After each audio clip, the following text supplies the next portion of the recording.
Good afternoon. Welcome to the special called meeting work session of the Board of Commissioners on March 12th, 2018. First of all, I want to thank Commissioner Cupid. Today was the day we're supposed to do a work session, do a one-on-one with her and her staff and our staff about her part of the budget that she's a liaison for, but she's very committed to this process involving the transit, so thank you for giving up your time today. Commissioner, I really appreciate that. So we can hear from everybody about this very important topic, which is quickly coming to a conclusion at the end of this month. So what I'd like to do is have Jim, if you come up here and walk us through what we're going to do today. I want you to pay very close attention to this because there's basically three segments, and I want to make sure that everybody understands what we're doing here so that you're involved in the process. So Jim? Good afternoon, Chairman, Commissioners, Mr. County Manager. What we've got today is a very long presentation, but we're going to get a lot of information. This is going to be our agenda. We'll be covering what the legislation has been done. We're also going to be hearing from other transportation agencies, cities, CIDs to see what their thoughts are. Then we'll have public comment. We'll have two 5-minute breaks within this, but I'm going to turn it over to my planning department manager, Eric Meyer, to cover the rest of the presentation. Okay, and just let everybody know that when we get into the comments for the first segments, the transportation agencies, cities, CIDs, and Southcom Redevelopment Authority, they'll all have 4 minutes. And then when we get into the plans part, which is GDOT, GRETA, and the other acronyms, they'll all have 8. And then for the public comment, you'll all have 3. And we're gonna rigorously enforce the time today. But the caveat is the commissioners can engage any one of these speakers. There'll be no time limit associated with the commissioners being able to ask you questions and respond. Okay? Sir, would you please introduce the speakers? Sure, absolutely. I'm sorry. Yeah, that's a great comment. That was Jim Wilkins. He's the County Director of Transportation. Okay. You know who we are? Yes. I'm just checking. And then Eric Meyer, I'll let you introduce yourself since you're dressed up today and making us look. Okay, Eric Meyer, Cobb DOT Planning Division. Okay. Thank you. Okay, so the first slide, I'm going to hand this off to Commissioner Ott, as he was the appointee by the Speaker of the House to this study commission. Thank you, Eric. Just kind of an overview for the board and the audience. The Transit Governance and Funding Commission was set up by the Speaker of the House. It includes 5 or 6 representatives from various parts of the state, representative from MARTA, GRETA, and some of the other transportation agencies.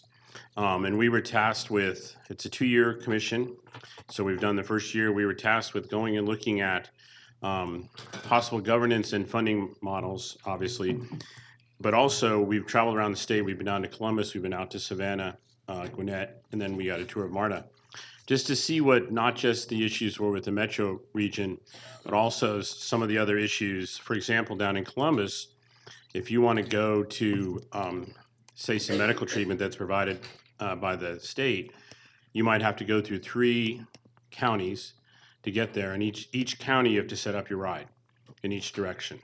So part of what this commission has been looking at is not just the area here in the metro area, but also what are some of the needs and concerns in the rest of the state. Next slide. Now, just a brief overview of the 2 bills that are out there. The Senate Bill 386. One of the differences with that bill, the ATL, the Atlanta Transit Link, is a commission created within GRETA, whereas in the House bill you'll see that the ATL would replace GRETA. Both deal with the 13-county region. The new board would oversee transit planning and construction in the 13-county metro area.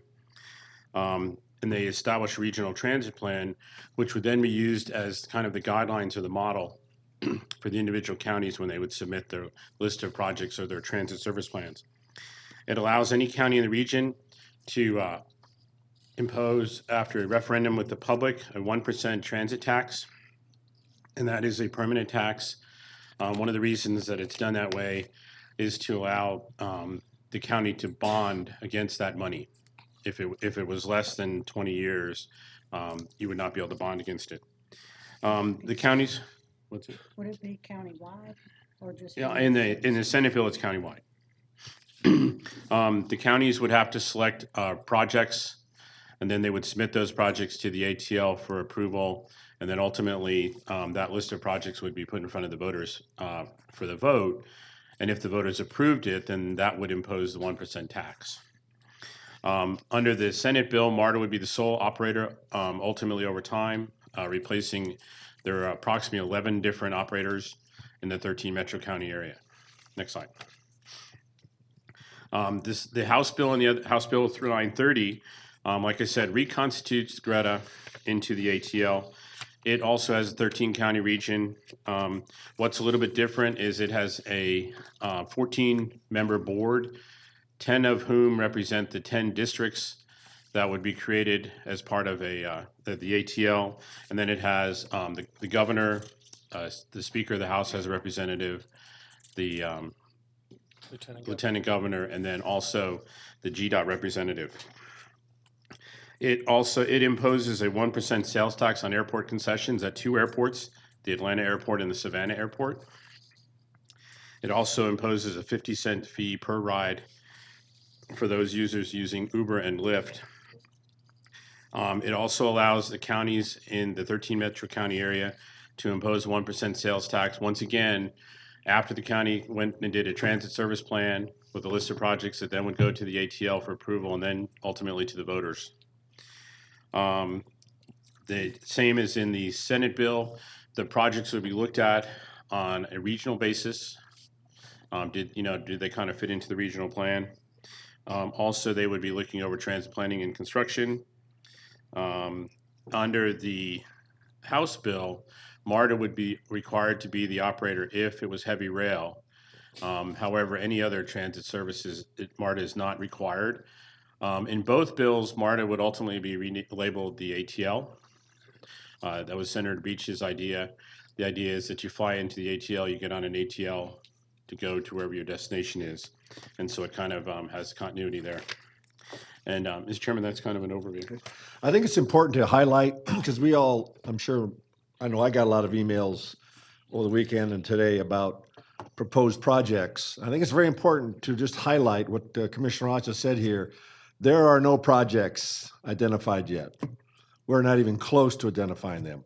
But there will be a project list ultimately, and most importantly, that will go to the voters as a referendum.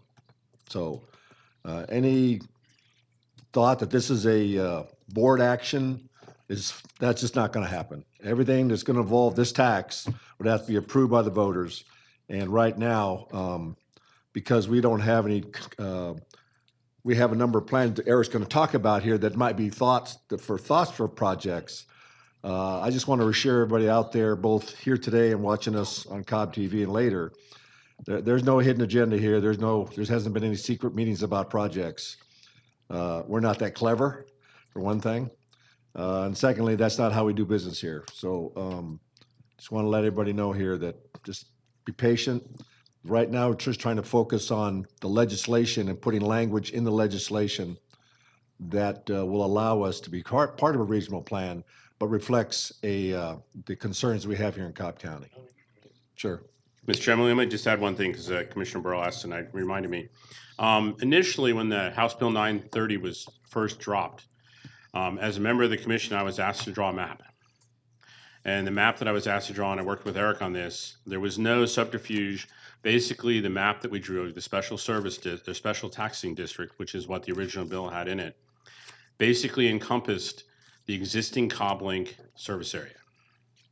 So it was not an attempt to, tax one group of the county and not tax another, but it was basically, if you saw the map, it was designed to basically just encompass the special service or where the transit services are currently provided. Under the existing rendition of the bill in Cobb, it would be countywide as the same as it is in all the other counties. Great, thank you. Okay, Eric? Okay, so next we're going to invite some of the transportation agencies up to introduce themselves. I know oftentimes it's sort of an alphabet soup. This sort of helps you attach a face to the name. And so we're going to have some quick comments provided by Georgia Department of Transportation and their work in the transit space. We have MARTA here, Atlanta Regional Commission, Gwinnett, Fulton, and then Cobb. We'll be picking that up later in the presentation. Okay. So Tim, you want to? But asking you to please identify yourself by name. I mean, I'm sure our DOT knows everybody, but some of us don't. We're glad you're Sure. here today, all of you. Thank you, Mr. Chairman. Commissioners, it's a pleasure to be here today representing Georgia Department of Transportation. My name is Tim Matthews. I currently serve as the Major Mobility Investment Program Manager, managing the 11 projects housed in that program. Within that program consists of 11 projects ranging from interchange improvements, operational improvements, to interstate widening projects, all the way up to managed lane or express lane facilities. The express lane facilities range from I-20 on the top end of 285 all the way around to the other side, west side of 285 at I-20, and also up State Route 400 for the express lanes projects. The projects are ultimately going to comprise of a system-wide express lane network tying into the Northwest Corridor project that's slated to open to traffic later this year, as well as up I-85 that is already currently open to traffic, as well as the extension project that opens later this year as well.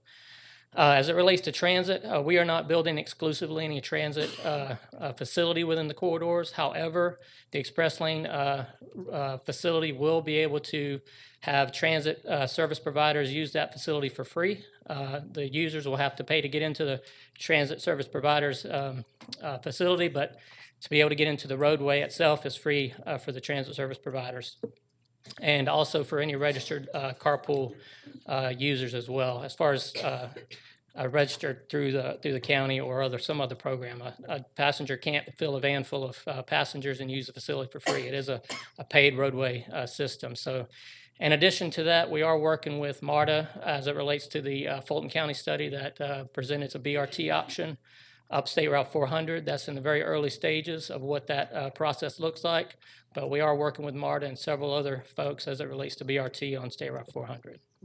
So that's the program that we are charged with delivering through the Transportation Funding Act, directed by the governor of the state, and all slated to be under construction within a 10-year time frame, currently about a year and a half into that time frame. So that's the program we're working on. Okay, well, thank you. Any questions before Tim steps down? Thanks, Tim.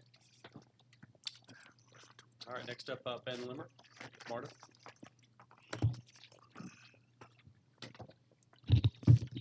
Good afternoon, members of the commission. Thank you for having me. My name is Ben Limmer, and I'm the Assistant General Manager with MARTA. Just a couple of quick statistics about MARTA. It is the nation's 8th largest transit agency that serves over 400,000 people per day. We operate, of course, a 39-mile heavy rail system, as well as local bus service. We do have our own police force, and of course, we operate the MARTA mobility service as well. We currently have a budget of about $900 million. It's roughly half of it is dedicated towards day-to-day operations. The other half is dedicated towards our capital program. Regarding our budget, we are entering our 4th straight year of having a surplus. We're very financially healthy right now. We have a surplus fund that has reached about $250 million. We have done all of this despite our 4th straight year of not having a fare increase and no service cuts, so that certainly bodes well.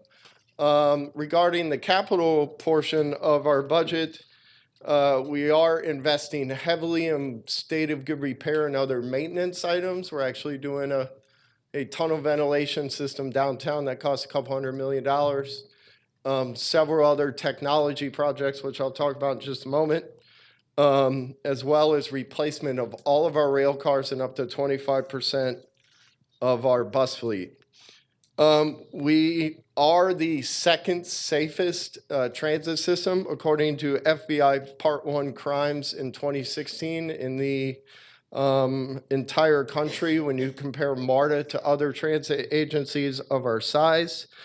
We're doing a lot of things in the realm of technology, including a mobile payment solution for our passengers, new audio video information systems, cellular service, which should be online by the end of 2018, and you can now ride all MARTA buses and trains and have access to free Wi-Fi.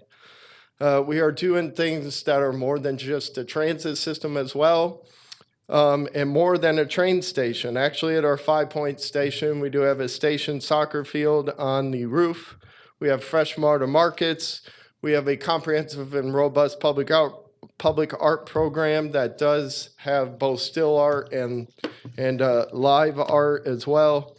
We have brand new partnerships with Uber and Lyft, as well as the Cycle Hop bike share program within the city. And lastly, later this year, we're launching a comprehensive concessions program. We're working very hard on our active transit-oriented projects at 4 of our rail stations, where we're looking to bring office-based retail and multifamily solutions to our rail station parking lots. Switching gears, we are also transferring the ownership of the streetcar from the city to MARTA, and that should be completed by the end of this fiscal year, which is June 30th, 2018. In addition to replacing 25% of our bus fleet and 100% of our rail fleet, we are, over the next 2 years, also replacing all of our elevators and escalators. Looking towards the future, in 2014, we had a 1 cent sales tax passed by Clayton County, and then in 2016, a half-cent sales tax passed by the voters within the city. Each of those respective jurisdictions have a variety of rail and bus services that they are seeking to utilize those sales tax dollars for. And lastly, we are partnering very closely with our member counties on coming up with locally based transportation plans for the future. You will hear from one of them coming up in Fulton County as we look towards future sales tax measures to expand MARTA services throughout our service area. With that, concludes my comments. Be happy to answer any questions you might have. Commissioner? Oh, Limmer, that's Limmer, Ben Limmer. Your partnership with Lyft and Uber, what does that consist of? So it's primarily been focused on discount programs, whether it's for certain uses. We did one that was specifically targeted to the I-85 bridge collapse. We've done them originating trips that start or end at a rail stations. We've offered some discount programs in partnerships with those transportation network companies. So those are some of the short-term options that we've been looking at. We're also very cognizant of the fact that people are using Uber and Lyft and all the other mobility options more and more. So we are having conversations about long-term planning and long-term partnerships with Uber and or Lyft, or even adopting some of their technologies that they use, which is having our bus routes be more flexible, software and application programs as well. So are these last mile programs? Yes, Okay, exactly right. And they involve, if you get off MARTA and get in a Lyft or Uber vehicle, there's a discount for the fare? Is that something that Yes, you're that's talking exactly what we've Okay. done. We've done it specific dollar. It's been half off before. We've gone through a couple different types of discount programs. Mm-hmm. And on your shelves, are there any planning projects for connectivity to Cobb? I'm sure there are on the shelves, but we do coordinate on an ongoing basis regarding where our bus services connect. Sure, right. MARTA has 2 routes coming out here. Cobb connects, of course, at a couple of our rail stations. So we do partner very closely in how we can, provide a connected transit service to our customers. Okay, thank you. Sure. Just some piggybacking off of that, I think you referred to something called a local transportation plan that. Yes, thank you. Thank you, sir. Appreciate it. You're in the front row, so I definitely will speak louder for those of you in the back. You spoke about having area transit plans or local transportation plans, and I'm aware Fulton County recently had a planning session. Is there any intent to expand closer towards Cobb? I know you have the HE Home Station. Is there any the thing in the works to move further south or west?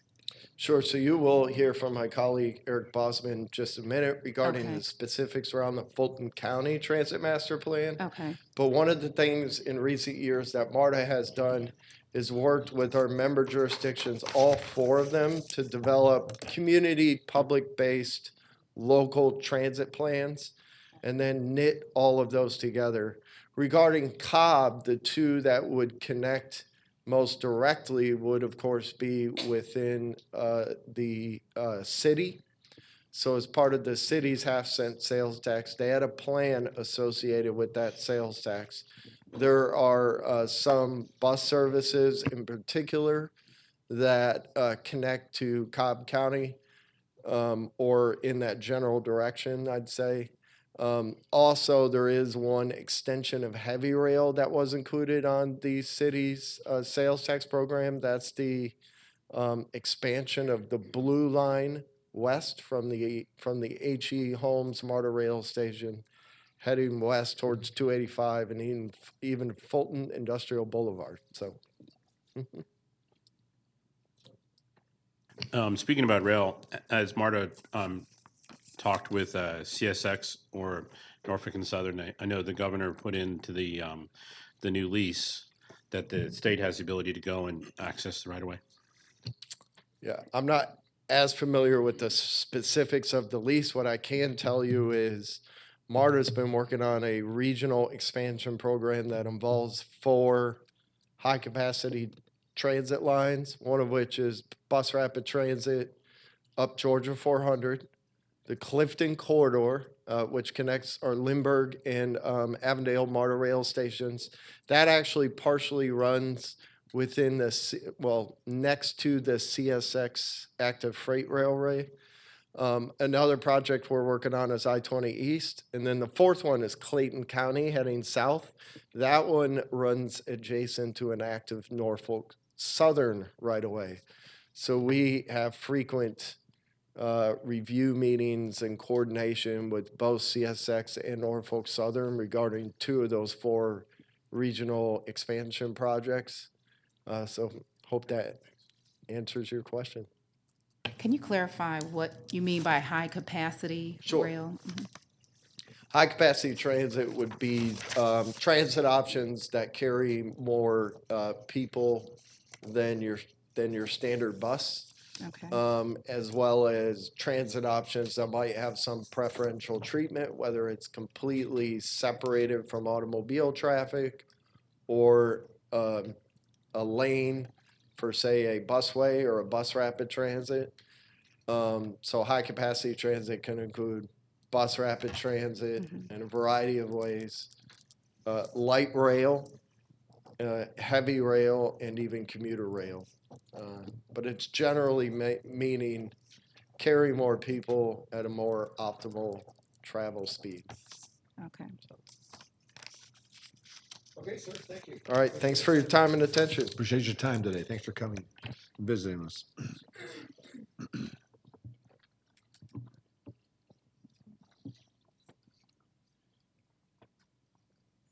All right, next up, John Orr with the Atlanta Regional Commission.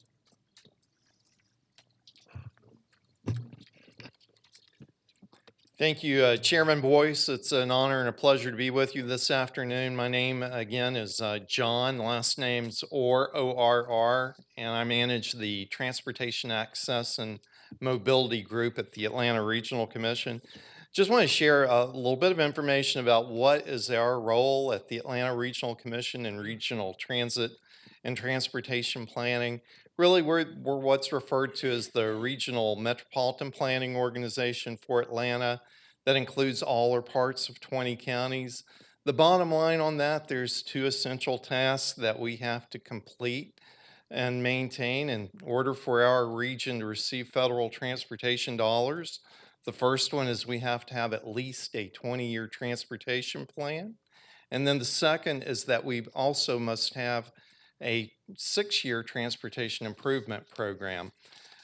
Supporting this function, there's 2 very important committees at the Atlanta Regional Commission that support transit planning.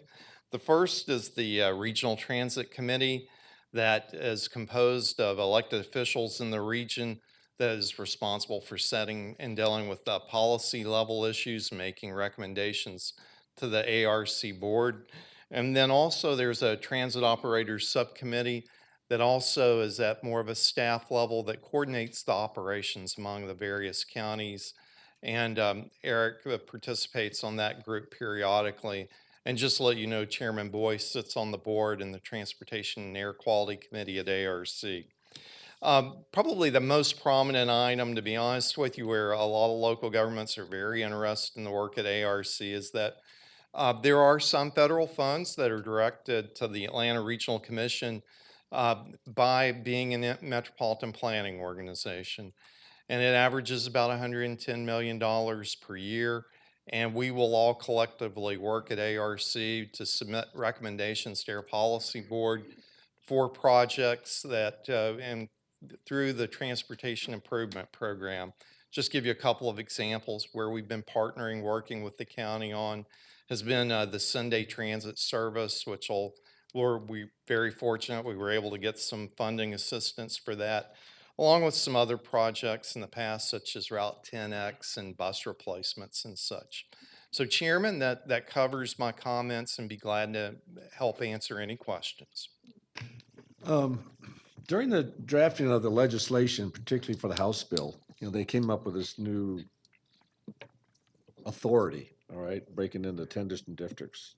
Did they consult you during this process of writing the legislation? ARC, I mean, not you specifically, but ARC. Yes, sir, and we've been, at the staff level and policy level, we've been very supportive of the work, both in the Senate and the House, and see a lot of desirable outcomes in both of these bills. It's my personal opinion.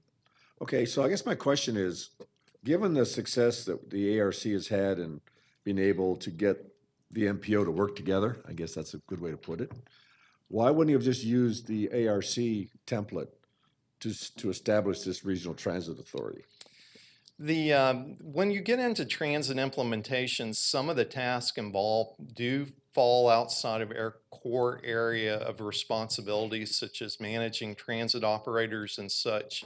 And most metropolitan planning organizations in the country, such as ARC, the bottom line on it is that we're typically do not have that level of transit planning or operations expertise that's required to operate a large multi-county transit function. So if we gave it to you, would that be possible? It would require a lot of re-engineering of our organization, but certainly it could be done. It appears to be the best. The models around the country that are top of class for other regions that are in our situation are typically head in the directions that you're seeing in the House and Senate bill. Okay, so what are the strengths of that approach? Certainly, it gives the communities that are members of the entity, also first and foremost, it appears like it will provide some type of funding incentives to be a part of the group. Also, it allows a policy board to really implement certain types of service standards and service and route coordination that really a voluntary organization just cannot really make happen, and would give the elected officials or policymakers a little bit more tools in the toolbox to do route coordination and help prioritize future transit expansions. And how would you address the concerns of Senator Tippins about the governance issues associated with that kind of authority? Probably the most important thing is I think each community has to decide what, of course, is right for them. But I think both of the bills have certain fail-safes included in them, which ultimately it does include local representation. That ultimately local governments would have a role in ultimate governance of the entity. Are there any other fail-safes other than membership on the boards that you might come to mind? I think certainly, at least with the strong home rule, really led, or the way that our Constitution set that a lot, depending on the ultimate roles of both entities. Certainly, local governments have to be full partners in this entity. And at the end of the day, any transit expansions have to be approved via voter referendum. So I think that's the ultimate, accountability mechanism to the community. Okay, thank you. Commissioner Cupid? Yes. As a regional organization, is the ATL able to leverage unique funding from the federal government that's not available to the counties individually? Well, a lot of the funding sources at the national level are there, whether it's at the local or state or regional level. Primary funding source for major expansions is through a federal source called New Starts. However, it's certainly one of the things that, and there could be a potential advantage in being part of a regional entity, is that they do require being able to demonstrate long-term operations funding to be competitive in that process, which has been an Achilles heel of at times for our region.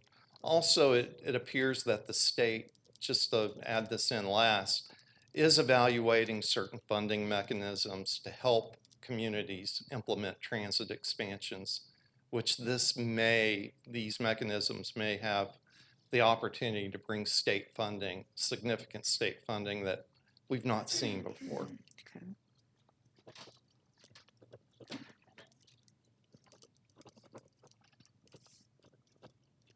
Okay, that's all I have. Yes, thank you, Chairman. Thank you. Pleasure having you here.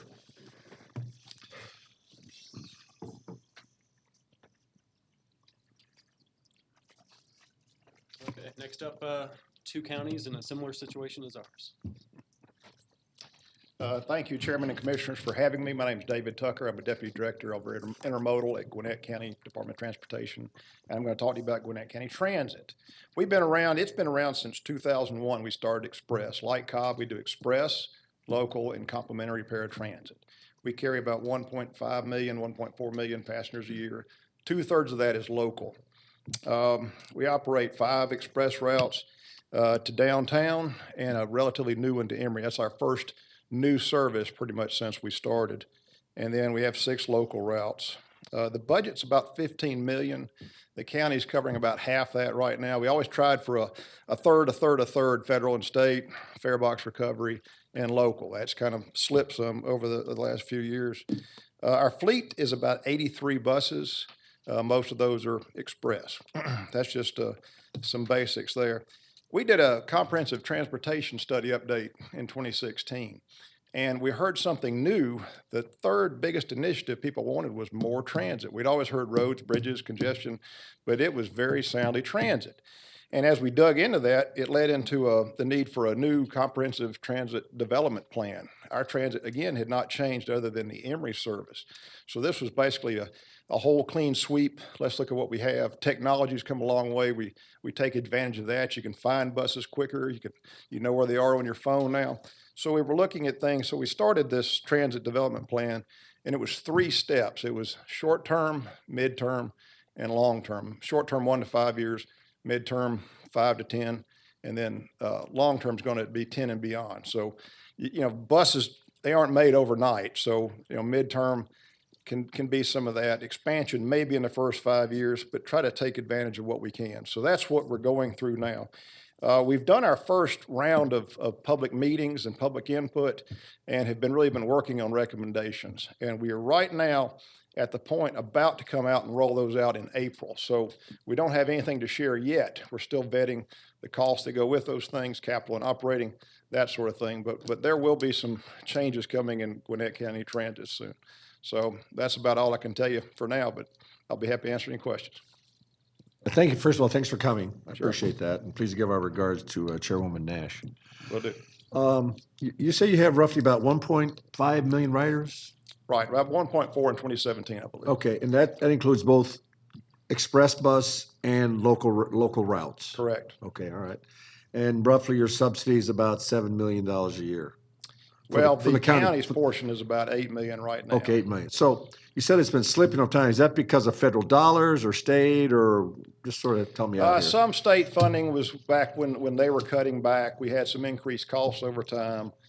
New contracts, things like that have crept up on us. Ridership has gone down some with lower fuel prices, things like that, particularly on Express, was where it's a little cheaper to operate because they're mainly full versus local. But we've done some fine tuning, starting to see a little better performance using technology, and people know where buses are. Sure. We feel like some increases. We have some hours between trips, so if you can get down to 45 minutes, 30 minutes, we might see some increased ridership for not much cost.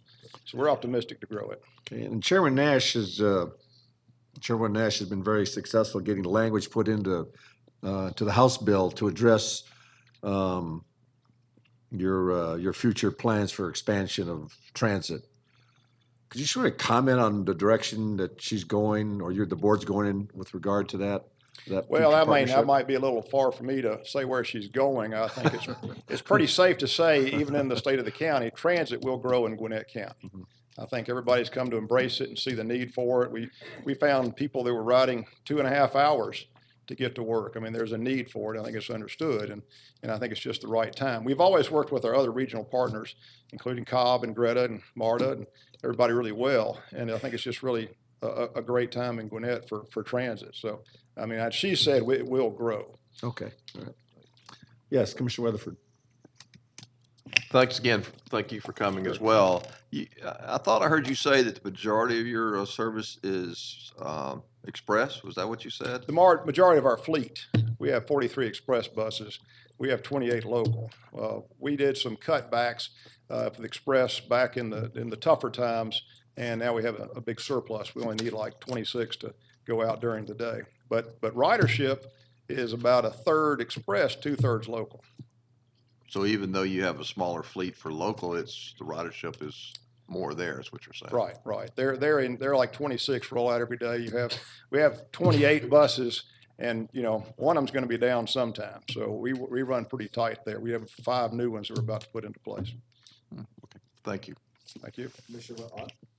Talking about the buses, you said your system about $15 million and $8 million comes from subsidies. What percentage comes from Farebox? Farebox right now is about, I think we get about $2.5 million in Farebox. And what percentage return is that? Is that about 30-35%? It's not. It used to be. It's not quite now. I mean, I'm a little hard with the math right now, but it's probably more like 20% now. 20%, okay. And what, and I don't know, you said you just did a transit study. What percentage occupancy do you have on your buses? Do you know offhand? I don't know offhand. It depends on the route, time of the day, that sort of thing. Our Route 10, which is up and down Beaufort Highway that ties into Doraville Station, is probably as good as you can get in a local transit.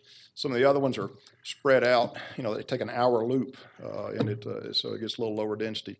Density is always an issue in a suburban county for transit, but with technology, things like flex service, which Cobb does, and some of the other opportunities, we hope to really grow and cover more of the county.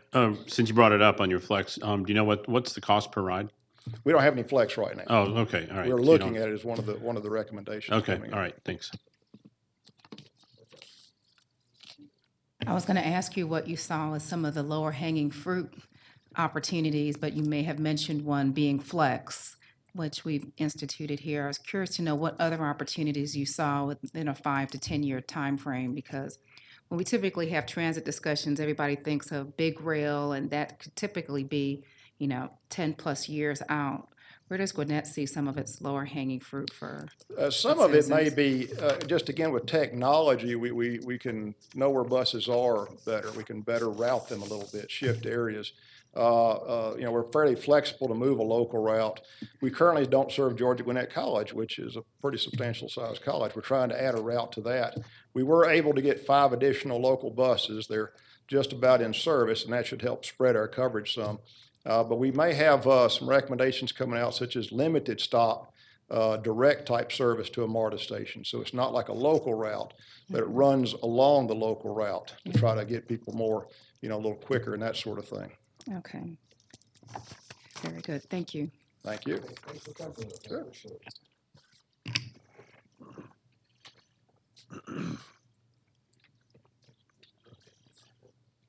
Okay, last up from the alphabet soup, Fulton County, Eric Bossman. Good afternoon. I'm Eric Bosman, B-O-S-M-A-N. I am an associate with Kimley Horn, and I've had the pleasure over the last 10 months of leading the Fulton County Transit Master Plan along with our Chief Operating Officer, Todd Long.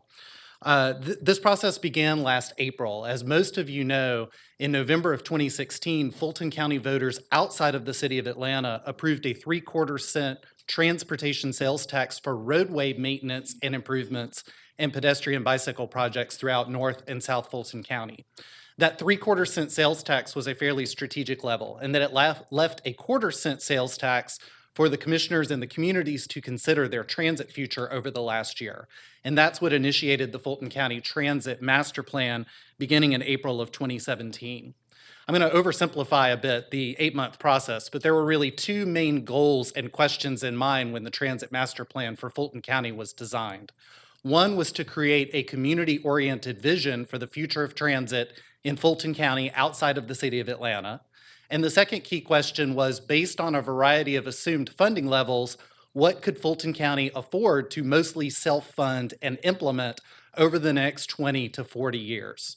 So the process, again, was an 8-month process with a significant amount of public involvement, where community members in each of the 14 jurisdictions, 6 in North Fulton and 8 in South Fulton, helped determine which corridors would be based for study. And then from those corridors, the consulting team was tasked with working with community leaders and community leaders to determine the best potential mode of transit to meet the community needs and goals throughout North and South Fulton County. So the plan was completed in January of 2018. The Fulton County Commissioners and Mayors met on Monday, January 29th to review the plan and set in place our path for moving forward. When you see the plan or when you study it online, there are two main elements to the plan. The first is a market-based vision. That market-based vision answers that first question of what does the community want in terms of transit over the next 20 to 40 years. It looked at existing community plans for the county as a whole in each of the 14 municipalities. It looked at population density, employment density, likely transit ridership and the placement of likely transit riders, and essentially created a demand-based plan that if we married the proper mode of transit, looking at heavy rail, light rail, bus rapid transit, which runs in its own dedicated lanes or in the express lanes, as Mr. Matthews mentioned from GDOT, arterial rapid transit, which runs in mixed traffic, or flex or micro transit, very similar to what Mr. Limmer mentioned in terms of an Uber-type technology-based, geographic-based flex shuttle rather than a fixed local route. That if we took those modes of transit and matched them and married them to the proper corridors, what would that plan look like? That plan provides a clear direction for Fulton County leaders to implement over the next couple of years. And while it anticipates potential connections to bordering counties, to Commissioner Cupid's question, it does look at both the I-20 West corridor as well as I-285 across the top end. While it anticipates those potential connections, ultimately that market-based vision doesn't have a clear path to funding in the short term. So to answer the second question that the Fulton County Transit Master Plan was designed to study, there is a BRT-ART, a bus rapid transit, arterial rapid transit plan that has been prioritized by Fulton County commissioners and mayors, and that is now the working plan, which has laid the foundation for the current legislation and conversations that are taking place. That BRT-ART plan anticipates 2 bus rapid transit routes and 3 arterial rapid transit routes in North Fulton County, and 2 bus rapid transit routes and 2 arterial rapid transit routes in South Fulton County. Again, as I mentioned, on Monday, January 29th, the County Commission along with the mayor, selected that plan for moving forward in the short term as a plan that was actionable and implementable, and to lay the foundation for continued pursuit towards the larger market-based vision. Since that time, the county commissioners, the mayors have been working with the state legislature to review and to craft the legislation that you've seen recently through the State House. They've also been working very closely with GDOT and with MARTA, in particular, looking at the potential to more quickly fund and implement bus rapid transit up the Georgia 400 corridor as a first phase of implementation. So that's a quick overview of the Fulton County study, and I'll be happy to answer any questions. I've downloaded your master transit plan. First of all, it's a really impressive piece of work. Thank you. So my hat's off to you and the Fulton County Board of Commissioners for doing this. So pretty aggressive. Did you match, you said 3/4 of your 1 cent is gonna go for, transportation mobility projects of some kind, and 1/4 to transit. Do I got that right? So under the current, what has currently been approved by the voters in Fulton County, 3/4 of a cent is Right. committed to roadway projects Right. until April of 2022. Okay, 2022. Correct. Whoa. I'm sorry? Oh, you did this under HB 170. Correct. Oh, So, okay, so all right. Fulton County outside of Atlanta did a 5-year roadway package, and that leaves a 1/4 cent remaining until Fulton hits the state cap. So beyond 5 years, they could look at something more aggressive. But for the first remaining 3 years now, they only have a 1/4 cent left before So the cap. what do you plan to do with that 1/4 cent? I guess is my question.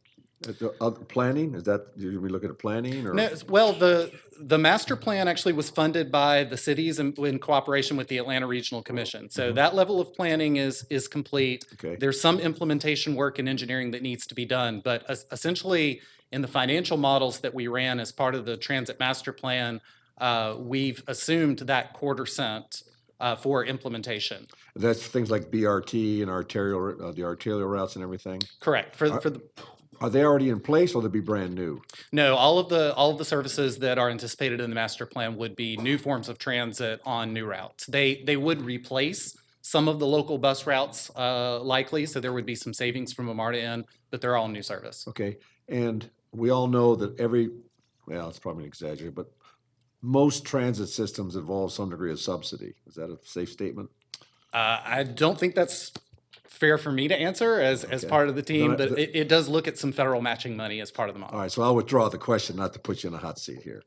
But the overall funding for this, let's just say this goes on some established means of revenue for paying for this system. So the funding model that was included here was largely meant to look at what if Fulton County self-funded, but Right. it does include federal matching assumptions for major infrastructure enhancements. Okay. All right. Thank you. Anybody else? Commissioner Cupid? Thank you. Can you talk about the time frame that it has taken for you to develop the transit plan? Well, it was first a transit study and then transit plan. So this was the entire transit master plan began in April of 2017 and was completed in January of 18. So it was completed in 8 months. I wouldn't normally recommend that you try to do it that quickly. Okay. It was a fairly intensive effort, but in order to be ready for the legislative session, that was Fulton County's goal moving in. So the entire study was completed in 8 months, including 30 public meetings, a financial task force, a technical working committee, and over 40 individual stakeholder interviews with each of the 14 cities. Yes, that's something that also piqued my interest, just the level of stakeholders that you've had involved in this process. You referred to something as, I think, a community-oriented, you said you developed a community-oriented vision. You had a group of citizen leaders and perhaps business leaders. So we Come had together. a Can you couple, talk a bit we had a about couple of different groups. The Okay. key thing to make this community-oriented is there is only one small piece along Fulton Industrial Boulevard that is unincorporated Fulton County. At this point, the rest of Fulton County, both north and south, has been fully incorporated. Okay. So the community-oriented beginning of this plan was working with each of the 14 cities in order to understand their community-based vision and plans and not try to push transit into those areas where it didn't belong, but understand based on those local planning documents where transit might be appropriate, looking out into the future. So we met with each of the city managers, with each of the mayors. Then we had a technical committee that included staff members of each of the 14 cities, as well as MARTA, ARC, GDOT, CERTA. And then we also had a financial task force, which included chief financial officers from major businesses within Fulton County to help look over the financial assumptions. Okay. So you looked at these unique areas within Fulton County and developed a plan around what their individual demands and capacity was. You had a number of factors that you listed here. Correct. Okay. And I'm familiar with bus rapid transit. Can you explain to me what ART is, arterial rapid transit? Sure. So in the Fulton County nomenclature that we used, bus rapid transit is still using rubber-wheeled vehicles but in dedicated lanes where the buses are able to run on a more efficient and timely manner, Okay, or in the managed lane, so they're not stuck in traffic with general purpose traffic. okay, In our nomenclature, arterial rapid transit is running rubber-wheeled vehicles within mixed traffic, but using pull-offs at the intersections, Okay. technology, and signal prioritization in order to keep the vehicles on a more timely manner. So through intersection improvements, they would still have station areas, they would still have technology improvements, but for a majority of the corridor, they would run in existing travel lanes. okay, very good. Another question is, the 3/4 penny, what is that, what can be encompassed with that 3/4 penny? You shared that at the top of your presentation, and I missed all of that. Well, the 3/4 cent was, again, previously approved by Fulton County voters in 2016. It is about a $570 million program throughout North and South Fulton County. And each of the 14 cities for that program established a 3-tiered project list that focuses on new roadways, maintenance to existing roadways, state of good repair for bridges, and pedestrian bicycle projects in their cities. Oh, so these are not necessarily transit projects, these are general road projects. Correct. The 3/4 cent was all roadway projects. Similar and to that- our SPLOST program, I would Yeah, think. and that Okay. left the 1/4 cent to consider for transit. For transit, okay. And then you mentioned lastly, a couple of bills which were considered to support these plans. What would the bills facilitate? So based on the January 29th meeting, our leadership in Fulton County began working with Representative Tanner and Senator Beach for their two bills that have been currently going through the state I see. legislature. And Okay. currently, in the House bill, there is a provision that provides 0.2 cents for, I believe it's 30 years, which would be a step towards implementing this transit master I plan. see, okay. Thank you. Anybody else have any questions? I just have one last one. Your chart has something called 1/2 cent with heavy rail and 1/2 cent with Burton Art. I'm not quite sure what that means. This is on their master plan. Yep. So early in the process, there were actually 4 different preliminary options. There were 1/2 cent options and there were 1/4 cent Right, options. right. So Fulton County's leadership is not married to a 1/2 cent or a 1/4 cent, but we use that as a gauge to say what does a potential realistic funding level actually look like. And then those plans are a subset of that market-based vision based on how much could be implemented with that level of funding. So at this point, the couple of versions that were 1/2 cent plans are not really on the table. Okay. Based on the anticipated level of funding and the conversations that are going on right now. What the county commissioners and mayors did were they identified what's really a combination of what was before a 1/2 cent and a 1/4 cent BRT, ART plan. Right. And that's the short-term plan that they're pursuing. 'Cause I found interesting that your 1/2 cent with rail and your 1/2 cent with BRT and ART, total costs were the same, $4.9 billion. So you must get more service with the 8 BRT, ART. I'm guessing more routes than just the rail. Absolutely. So you're absolutely right. If you go back to December through January when we were meeting with the public, that's absolutely right. So we assumed the 1/2 cent. The 1/2 cent generates about $4.9 billion in Fulton County over 40 years. If Fulton County moved forward with rail, it was going to be a very limited geography because of the expense versus the BRT, ART, which the county eventually selected because of the geographic coverage that it can provide. Okay, great. Again, it's a great study. Thank you. Anybody else? Okay, thank you for coming today. I appreciate it.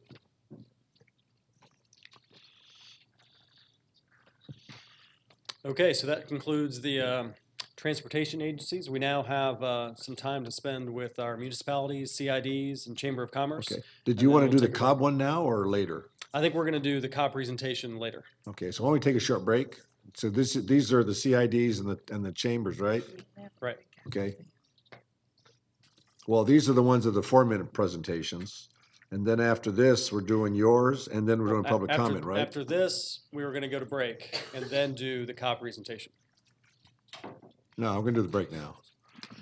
Okay? Okay. Community improvement districts, the redevelopment authority, and some business interests. Okay, and they So- all have 4 minutes each. They all knew that, right? All right, so who do we have first up? Do we want to go, is Ackworth here? There we go, great.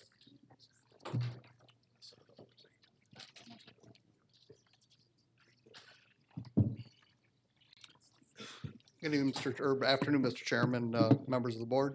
Brian Bultice, City Manager for the City of Ackworth. And we haven't really been too involved in the planning of these bills that are out there. So we're all trying to figure out what's going on as well. But the one thing that we would say, or would like to remind the commissioners and the public, is there is currently no transit in Ackworth or Northwest Cobb. So when we talk about Cobb Link or anything, we don't have it. The only thing that we do have is Greta up in our area. There is one stop, but there is no transit in Cobb or in Ackworth as we are now. And what we would ask is that if something was to happen, if a bill was to pass and there was transit, that before Cobb looked at adding additional routes where you currently have them, those areas that don't have them, that we would get the first look and get some transit up there because, again, we don't have anything. And then finally, we just want to make sure that everyone remembers that SPLOST is the lifeblood for the local governments. And we would not want a new 1-cent sales tax to replace the current SPLOST. That is how we get our transportation projects done. And it is really the lifeblood for local communities. And we would want to keep the option for having SPLOST in the future. Thank you. Eric, are they part of the transit study? I mean, their area is covered by the transit study, so I'm hoping you're actually involved in that study. We're in this, yeah, we've worked with the study and they've looked and there is the need. They've shown that there is need Okay. up on 41, but again, currently there's nothing running. I just want to make sure that you're part of this current Yes. transit study Yes. that we haven't neglected. Yeah, we've got a great relationship with your department. We work really well. Okay. Yeah, they're part of the future expansion possibilities. And the route that he's talking about is Cowan Road's in Ackworth, right? Yes. There's an park and ride, and then an express bus route that goes from Cowan Road down 75. Yeah, I mean, that's all we've got, but there's nothing within Sure. Cobb County. Right. Okay. Any other questions, Commissioner Cupid? Yes, I'm just curious to, I'm sorry. I'm sorry. You're good. I'm curious to know where would Ackworth like service or what type of service is Ackworth interested in? We've looked at, I mean, we just want to be linked with the Cobb Link system. I mean, that's really so that people, have the access to get anywhere in Cobb County. Okay, so are you looking for more connectedness to other routes in Cobb? Yes. Or are you looking for service within Ackworth to get No, people around connected within to the Cobb. city? Connected to the I mean, rest the of current, Cobb? the closest one right now, I think, is on George Busby, there by the at Kennesaw State, by the stadium. Okay. Thank you. Okay, thank you. Thank you. Okay, I know we reached out to Austell. Is Austell here? Ah, good.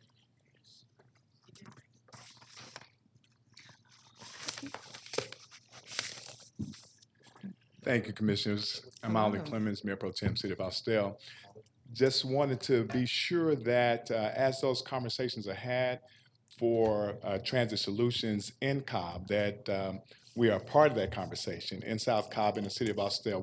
We currently are served by the Flex Bus to some degree and the new Route 25. But as the transit solutions are looked at and discussed with Cobb County, we want to make sure that we're part of that so that we can have that connectivity as well. Same question that I had for Ackworth is, what kind of service is Austell interested in, if any, above and beyond what you currently have? Well, I believe that Veterans Memorial connectivity, coming down VMH, Veterans Memorial, that corridor, I think could certainly help a great deal if there were some transit solution coming that way that had connectivity to the current ATL study and what Cobb is looking at. Okay. Very good. Thank you. You're welcome. Thank you. Thanks, Holly. It's always good to see you. Good to see you as Thanks for well. coming down today. Thank you. Okay, so I guess alphabetically Kennesaw. No, I've seen.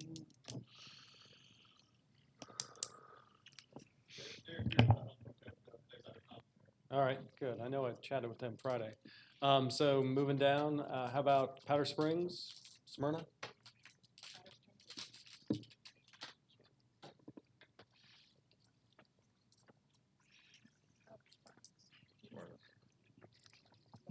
We'll get married. We'll get them all. We'll get them all. Good afternoon. My name is Ron Fennell. I'm from Smyrna. I am the chair of the Community Development Committee for the city. We are a part of Cobb County in a major way. We're proud of the fact that the connectivity around the rest of the world on the south comes through Smyrna. But we have been engaged and concerned about our transit option for some time, to the point that we have commissioned a transit study. We're in the midst of that, so in anticipation of Commissioner Cupid's question, we're not going to presuppose an outcome on what they're asking for just yet.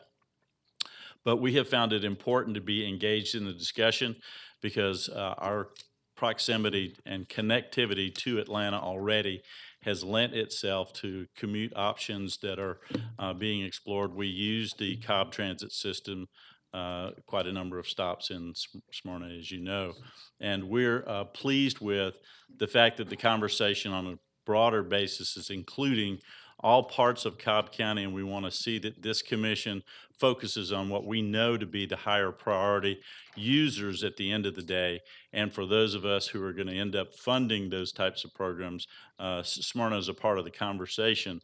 And as a city, we want to be engaged in any of the proper solutions, which is why we've commissioned studies.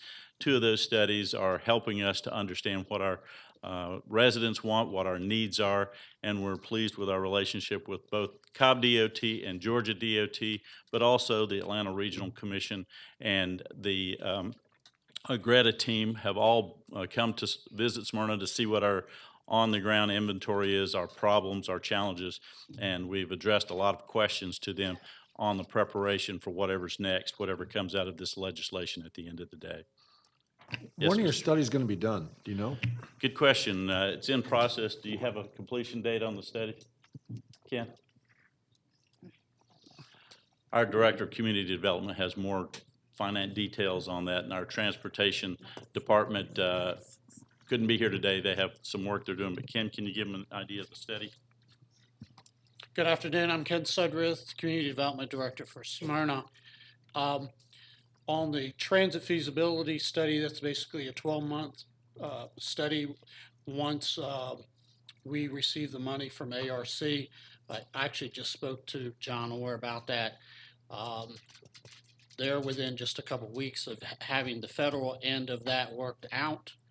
So then it'll come to us. We'll take it to council for acceptance. So within a matter of a couple months, we'll be geared up to get that study started probably early summer, and it'll be about a 12-month process. Anybody else? I do. I know you you have a major SPLOST project on Windy Hill from Atlanta to South Cobb, and it's, if I recall, it's elevated and some things like that. Is that incorporated in your study that might be a place to put some special purpose lanes for buses or anything? Are you aware, Ron, or anything? Well, we did explore aspects as the design was underway in the beginning, since the voters approved at the 2016 SPLOST level. And so the partnership between the county and the city is progressing nicely according to the path. We have some grade separation issues in there in that original tranche, and we have some of that in the planning, which would likely be considered for the next tranche whenever that becomes available. It would just seem to me while you're doing all that major construction, that might be a time to be thinking ahead on that. So. I think the design is going to allow for that without question. Okay. Again, it's like Herman Talmadge used to say, no matter what the question is, the answer is almost always money. So at the end of the day is what do we have the resources to pay for? But, we have these major corridors. I think Ollie mentioned Veterans Memorial. That touches Smyrna as it comes through for the throughput from the west. But also we have Atlanta Road, Windy Hill, and then, of course, the state has a major investment in 280, at what we call South Cobb, as it comes through here. But it is U.S. or Georgia Highway 280. That is it U.S.? Yes, U.S. 280. But that is a major thoroughfare that Cobb County enjoys, but the state of Georgia owns. So we have a partnership relationship there for the use and future development possibility of use of that roadway. So I think that's a great thing. Right. Plus what's going on, as the DOT mentioned, around the upper perimeter with managed lanes and the access points, we look forward to seeing positivity and connecting to that system on a broader basis. Perfect. As well. Thank you. Okay. Thank you. Best of the mayor, please. Okay, I think I skipped over the letter M in the alphabet. City of Marietta? Okay, all right, then we'll jump to the community improvement districts, Cumberland. Okay, Tad. Thanks, sir. Mr. Chairman and Commissioners, thank you for having us here today. I am Tad Leithhead, Leithhead, and I'm the interim executive director of the Cumberland Community Improvement District. And just a couple of comments. We formed a TMA in 1996, and in 1998, we partnered with the Town Center CID to develop what was called the Arts Center to Kennesaw State study of transit to connect us to MARTA, and that goes back 20 years. So we have been advocating and focusing on transit for a long time as sort of the missing ingredient for Cobb. With the new managed lane system and the investments that all the CIDs have made, our transportation system is pretty excellent in our major business centers, but transit is the missing link. So in 2017, the CID board established transit as our #1 priority going forward to complete the puzzle for Cobb County. We established a few criteria that we think are important. One is that the Galleria be included in any transit system that's installed, but Kennesaw as well. Connectivity within the county is important, and we believe that a system that also serves South Cobb is an important part of the equation. But secondly, or most importantly, I think, we support that it connects to the existing regional transit system, that it connects to MARTA, either at the Arts Center or potentially at Perimeter Center.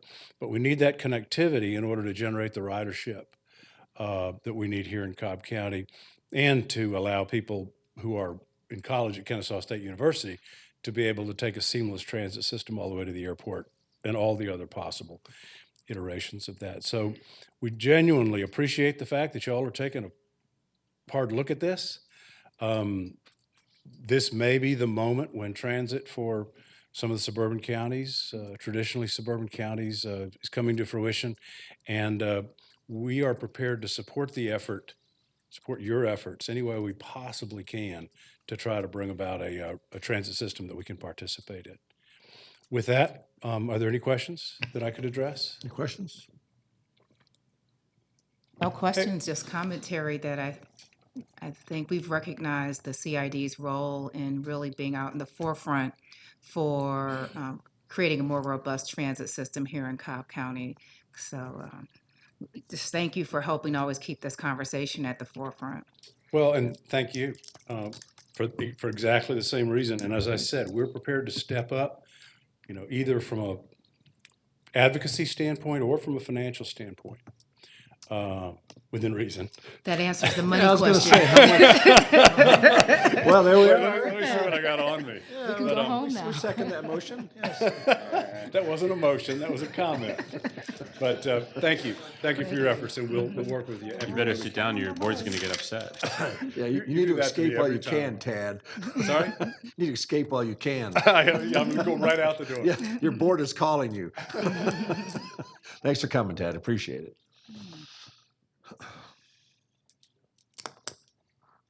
You gonna make the same offer, Tracy? We'll see.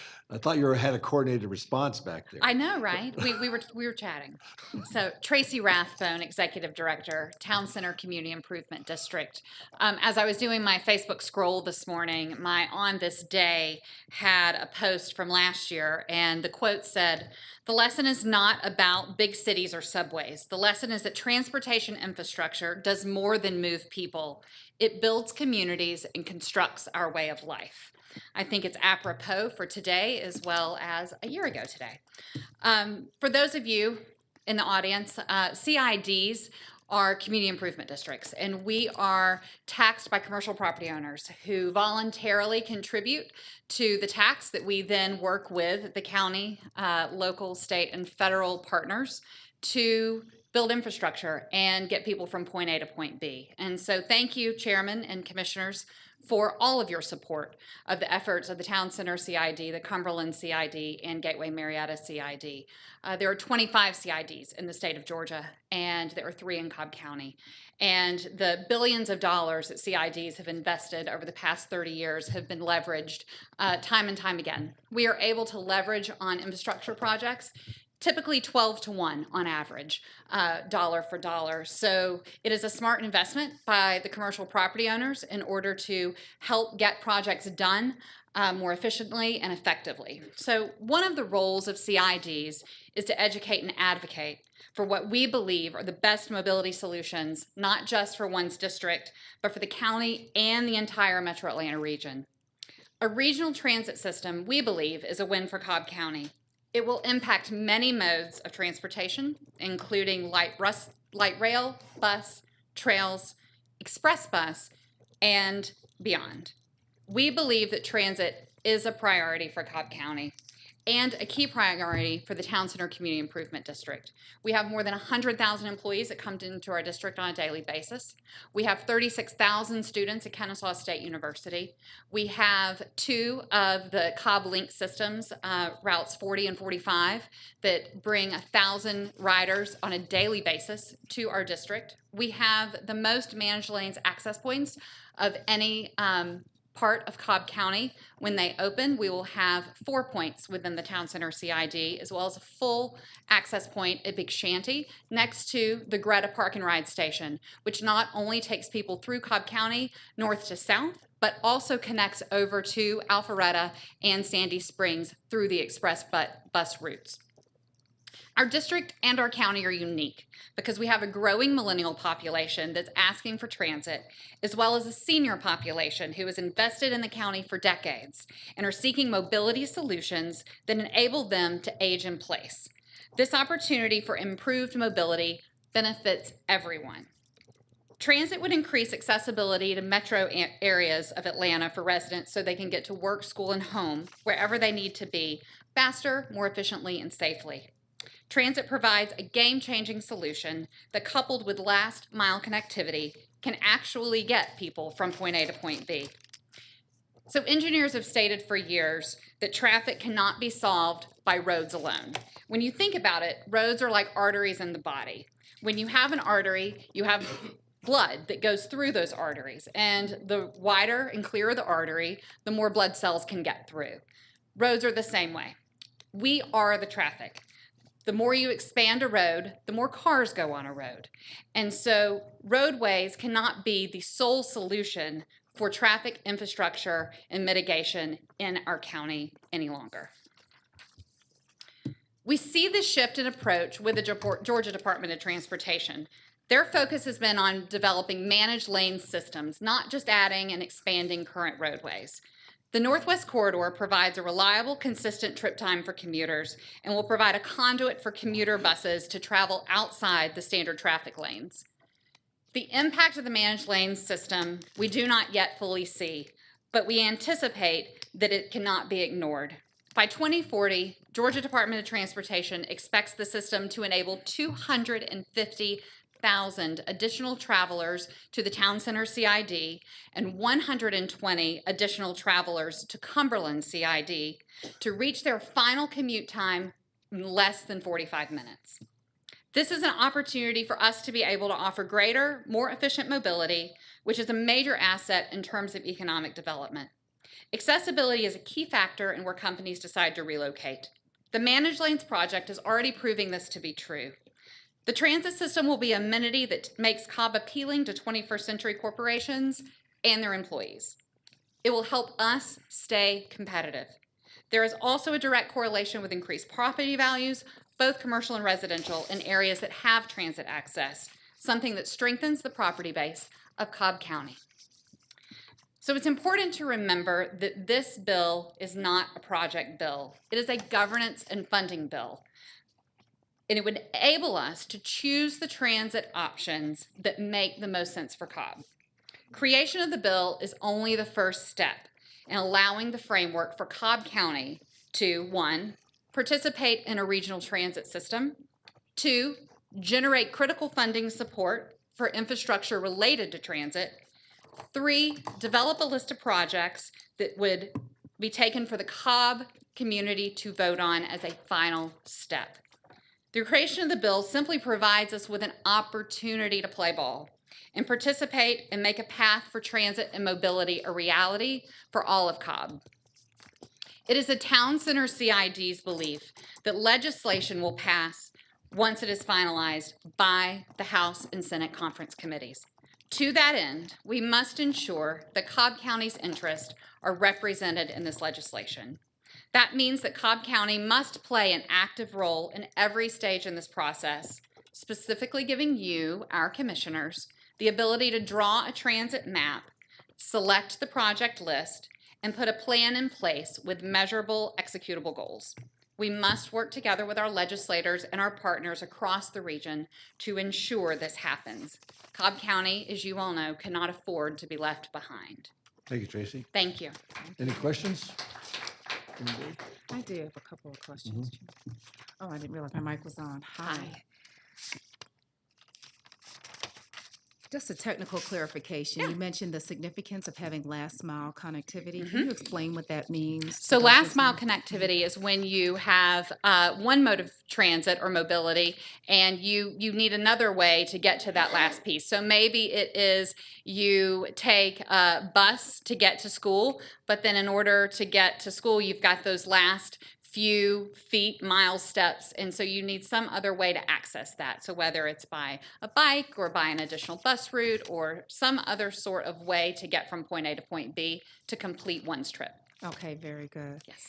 Thank you. And I know there's been some variation of the bills. The House bill had several iterations of a transit map that Commissioner Ott had worked so diligently on helping to craft as it was going through the process. At the end of your conversation, you spoke about working together to create a transit service map. So maybe I need some help understanding what our flexibility is with the current bills, because right now it has language that encompasses all of Cobb. So is there the ability to still draw a map within a county? I think I'll turn that over to this? Commissioner Ott because he's been deeply involved in the process. Yeah, Commissioner Cupid, right now, the House bill mirrors the Senate bill in the fact that it is countywide. There is still ongoing discussion, a matter of fact, between the CIDs and some of the chamber and some of the cities as to, and I think Tracy said it in her comments, to request the county to have the ability to potentially make it not countywide and instead go back to a taxing district that would cover where the services are being provided. Okay. But the current rendition of the bill does not have that in there. For the Senate bill or the Yeah, House? neither bill. Neither bill has The that Senate bill never had flexibility. it. The House bill did. And then it was taken out. But there is still ongoing discussion about potentially, as it moves forward, even in the conference, to give the Board of Commissioners the ability to put that back in. Okay. Town Center CID would like to see that map as broad as possible, but most importantly would like for the commissioners to have the ability to make the map as large or as small as it needs to be based on the current service areas. But most certainly, inclusion of the current Cobb Link map, the 3 CIDs, as well as the South Cobb District, where there is the most transit utilization for the county at this current juncture. However, all of Cobb County is truly going to benefit from any sort of transit improvements. When you think about whether you're in places that may not have transit or may not have the mobility we're talking about in the immediate plans, they're still going to be able to access that, be a part of that. They're going to be commuting into town or downtown. And so at some point in time, they will be touched by it, even if it isn't inside those lines if we end up drawing it. So the larger the map, the more inclusion, the more services we can provide long-term. Thank you. Thank you. Thank you. For Commissioner Ott, too. Hi, Commissioner. Would we have that flexibility before the referendum? Or, I mean, is it in the bill period, end of the story. The way that all the bills work is the very last step in the process would be the referendum.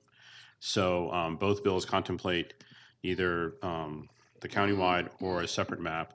But then what would happen is if the legislation is passed and signed by the governor, the next step would be that, and the county's kind of already in this process by doing a transit study.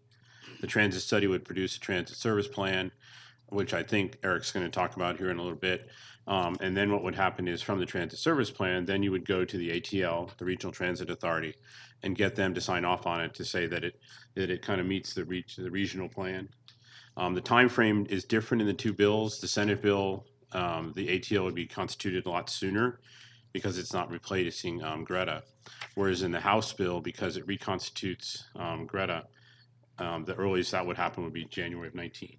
But then once the ATL approved the transit service plan, then basically an exact project list would be created from that. And then the project list would go to the voters. If the Board of Commissioners was allowed to draw the map, then what would happen is prior to going to the ATL, then the commission would draw a map as to where that transit service plan would be operating. And the big difference is, one's countywide. When there was a discussion of the transit service or the transit taxing district, only the folks in that district would pay the 1% sales tax. And so what would happen is the transit Cobb Link today is paid for by the general fund. What would happen is the payment of that would switch over to the 1% tax and stop coming out of the general fund.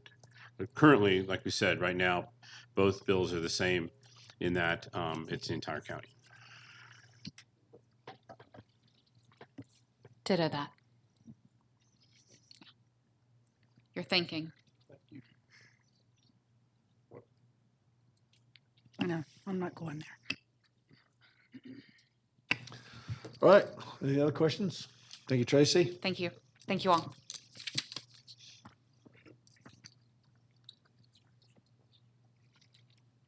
Okay, Marietta CID? I don't see them in there. No. All right, so we're going to move South Cobb Redevelopment Authority. Doug?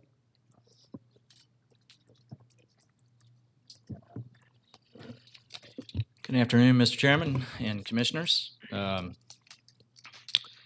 those that know me, to give a little personal history on this issue of transit. I served 8 years as an appointee of this Board of Commissioners from 1995 to 2003, and 4 years as chairman of the Transit Advisory Board. My time in the legislature, as you're well aware of, I spent 10 years down there. I was the ranking member of the Transportation Committee, but I also served as the chairman of the Intermodal Rail and Transit Subcommittee in that capacity. So to say that I don't have a long history on transit, just from a personal standpoint, then people don't know me. This has been a big issue for me for all my public service here in Cobb County. But here I'm today to speak on behalf of the South Cobb Redevelopment Authority.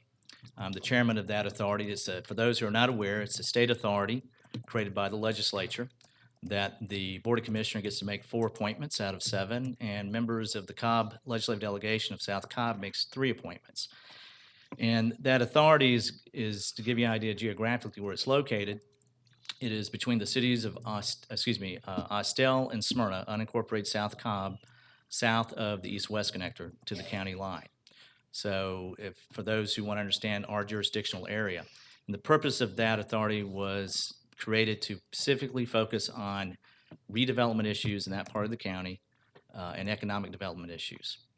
And in conjunction, working closely with the Board of Commissioners and the county staff on how do we address those issues. And specifically, the county, if you may remember, created a South Cobb implementation strategy that was adopted by this board in 2012. And we were tasked to work with the county in implementing those the objectives of that, which we have been doing specifically down in the Six Flags Special Service District. So we're talking about special tax districts. Well, we have one down there that we've been basically asked to oversee and basically project manage out several projects with a $10 million bond project list. The point of that is, as part of that study, transportation and specifically transit mobility was a major piece. And it goes directly to the ability of the citizens down there and their ability to get to services, and particularly to get to a job. And of course, that plays directly into the ability of economic development. when you have your citizens' ability to get to jobs, to get to services they need. And so that is one of the issues that is of concern to the Southcom Redevelopment Authority. And that's why we're here today to speak about the two transit bills.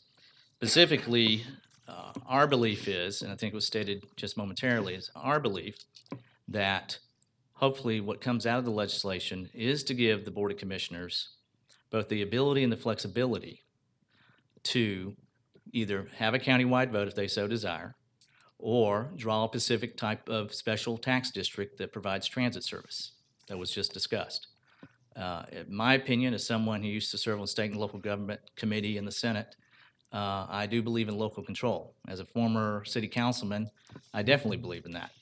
And so to that point, our belief is that it's in the best interest of Cobb County to give y'all that ability and flexibility to come up with the best transit service that helps our citizens, at the same time allows us to integrate into a regional system. So I think that's the best of both worlds. And we would definitely urge, as this process moves forward in the conference committee, that that specific idea be put into the legislation to give y'all that type of ability and power to make those decisions on behalf of the citizens of Cobb County. And I'll stop there. Be happy to answer any questions. Thank you. I'm sorry, Doug Stoner, Chairman of the South Cobb Redevelopment Authority. Okay, any questions from the board? Have you, since you are joining Douglas County, and does the Redevelopment Authority, does the borders include, do you border on to Douglas County with your borders? Yeah, we border right there with the county line, right there with Okay. Douglas County and with Fulton County too. And the reason I'm asking is that I know the council, the chairwoman over there pretty well, and she's applying for a CMAQ grant to try and start her own bus system. Right. Does that, is that sort of out there somewhere, just you're keeping that in mind as you develop your thought pattern for how you want to connect, not just the county, but also the region? No, I absolutely agree in the sense of CMAQ money, for those who don't understand, that's congestion mitigation and air quality. So it's a federal grant that we get that we can use toward transit to address those issues of congestion and air quality. To that point, we, the South Cobb Redevelopment Authority, do talk to our neighbors because we have adjoining development authorities into the counties. And yes, obviously, as part of any type of transit service that this Board of Commissioners hopefully comes up with, is making sure that as part of a regional plan, be it with Douglas County, that, we integrate and understand where people want to travel. Boundaries are artificially created, but people, determine where they're going to go. It's like water, it will find the least resistance. Well, the same thing in the sense of people needing to get to a job or get to services.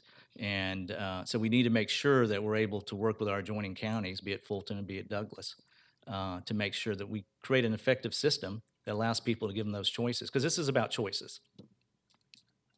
Thank you. Any other questions? Thank you, Doug. Thank you for y'all time. Appreciate you Thank coming today.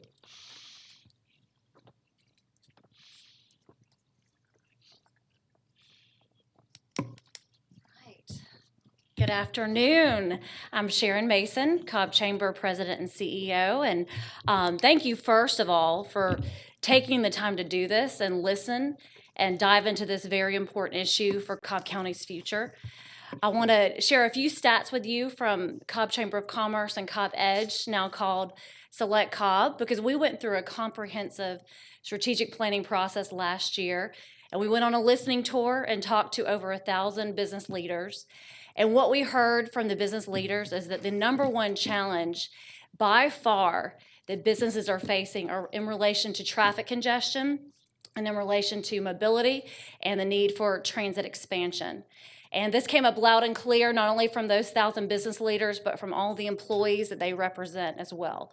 This is also something we've heard from many companies we've recruited to Cobb County. And we've had a tremendous amount of success in economic development, bringing in over 22,000 new jobs, $2.5 billion, and new economic impact. And these companies have asked for expanded transit options, even while coming to Cobb County. We've also heard from many of the companies that we continue to recruit that while we've had many successes for economic development, the ones that do take us off the list and let us know why, 45% of them have said it's due to lack of transit connectivity. So it's very key for economic development. It's a key issue for mobility and also for getting to work.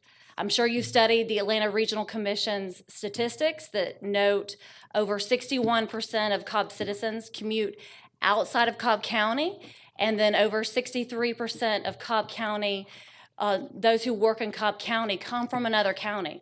And that is same is true for every county that surrounds Cobb.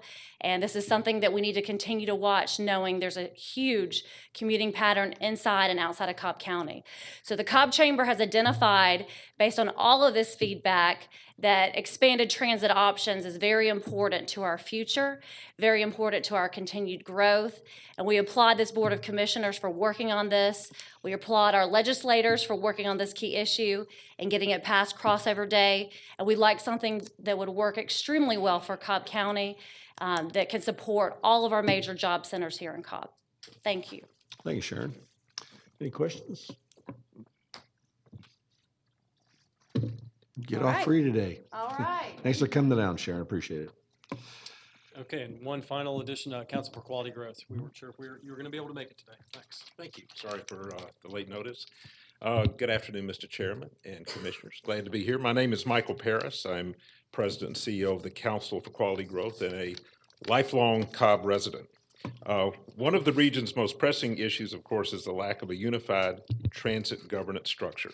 Currently, there are more than 10 transit operators in the Atlanta region, including MARTA, Greta, CERTA, Cobb Link, and the Gwinnett County Transit organizations that you've heard from today.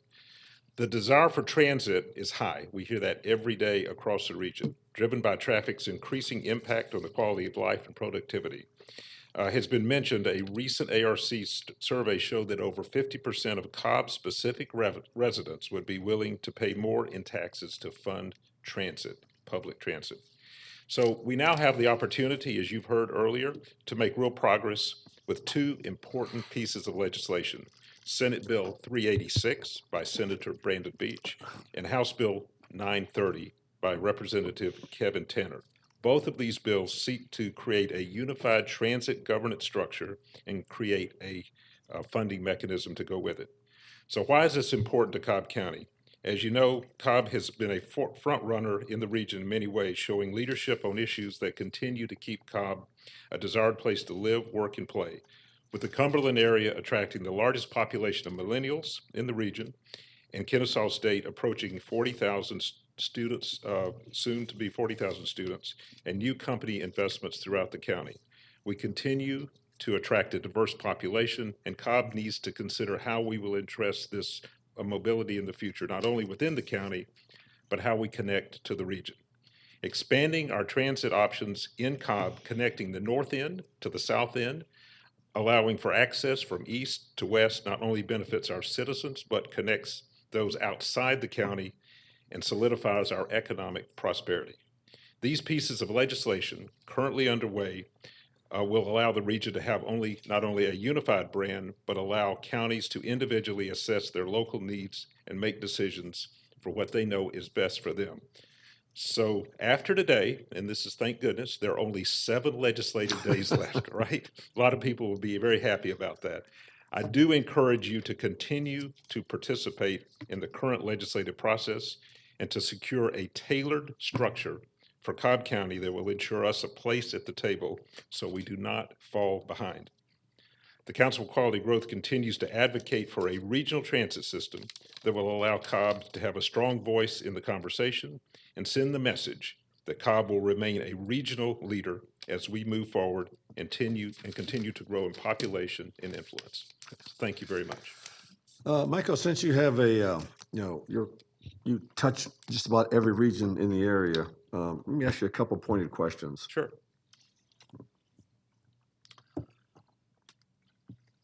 The authority as established is going to have the ability to approve projects.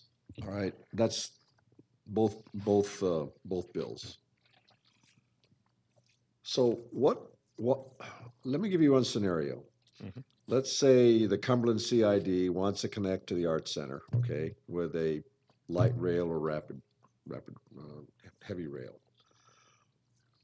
Why would Fulton County want to use their money to build something that would benefit primarily Cobb County? Because the rail would have to go through Fulton County to get to Atlanta.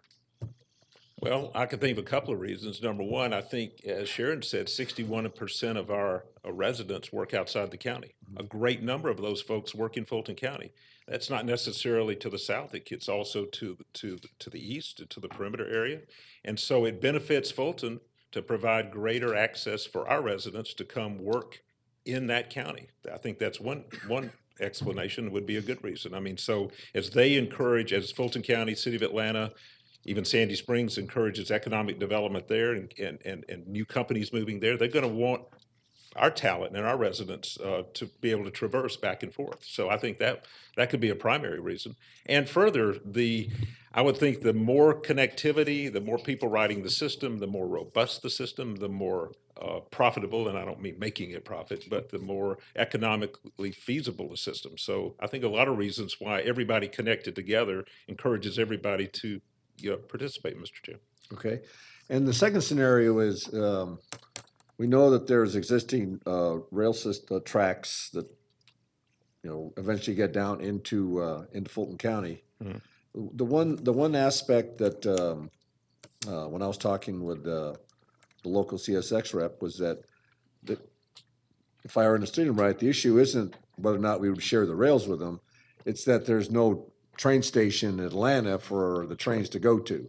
That's So right. I guess the same question I'd have is, would Atlanta be interested in spending their money to build a train station where the Cobb workers would end up at? And I guess your answer would be the same. They would benefit because our workers are coming down there to work during the day or to shop or whatever. Well, and yes, and I mean, that's a big part of the CSX option. I know Commissioner Ott's been looking at that as well. I mean, you have, where those train tracks end, as I understand it, are not where the 5 Point Station is exactly. I mean, you've got a connection to be made. So somebody's got to figure out how that works. And I think that's a little bit of the question about the CSX route, because creating a hub is an expensive proposition under that scenario. Sure. Okay. I was just curious about that, again, based on your connections. Great. Any other questions from the board? Michael, thanks for coming today. Thank you. All right. Now I've given you extra time, Eric, which is Thank why I had the break when I did, but you still don't have until 3:30. We'll try to hit that mark. At 3:30, we take the next break, and then we start public comment. Okay, so again, Eric Meyer, Cobb County DOT. And we hit the break. All right, so I'm gonna jump in. I'm gonna move pretty quick through some of these slides in the deck. A lot of these topics were covered by the earlier speakers, so we weren't sure who was gonna be able to make it today. So again, I'm gonna move quick. If y'all have a question, make eye contact, interrupt me, jump in. So we're gonna start with Georgia Department of Transportation and Greta. GDOT, as Tim mentioned, has a good bit of involvement in public transit statewide, mostly through the investment in express lanes here in Metro Atlanta, but they are involved in a lot of the rural transit systems statewide. Here's a map of the major mobility projects that Tim was referencing during his remarks. You've got a great expansion of managed lanes around the region. The MMIP program that Tim talked about is a $12 billion program, and the managed lanes are the main component of that. There we go. So today, this is a service map for Greta's Express system, 166 buses, 27 routes, 27 park and ride lots, and 32 counties. So you've got a good bit of coverage today. Those are traveling in HOV lanes or general purpose lanes. And so obviously with that earlier map of managed lanes, you would have those buses be a little bit more timely, a little bit more reliable.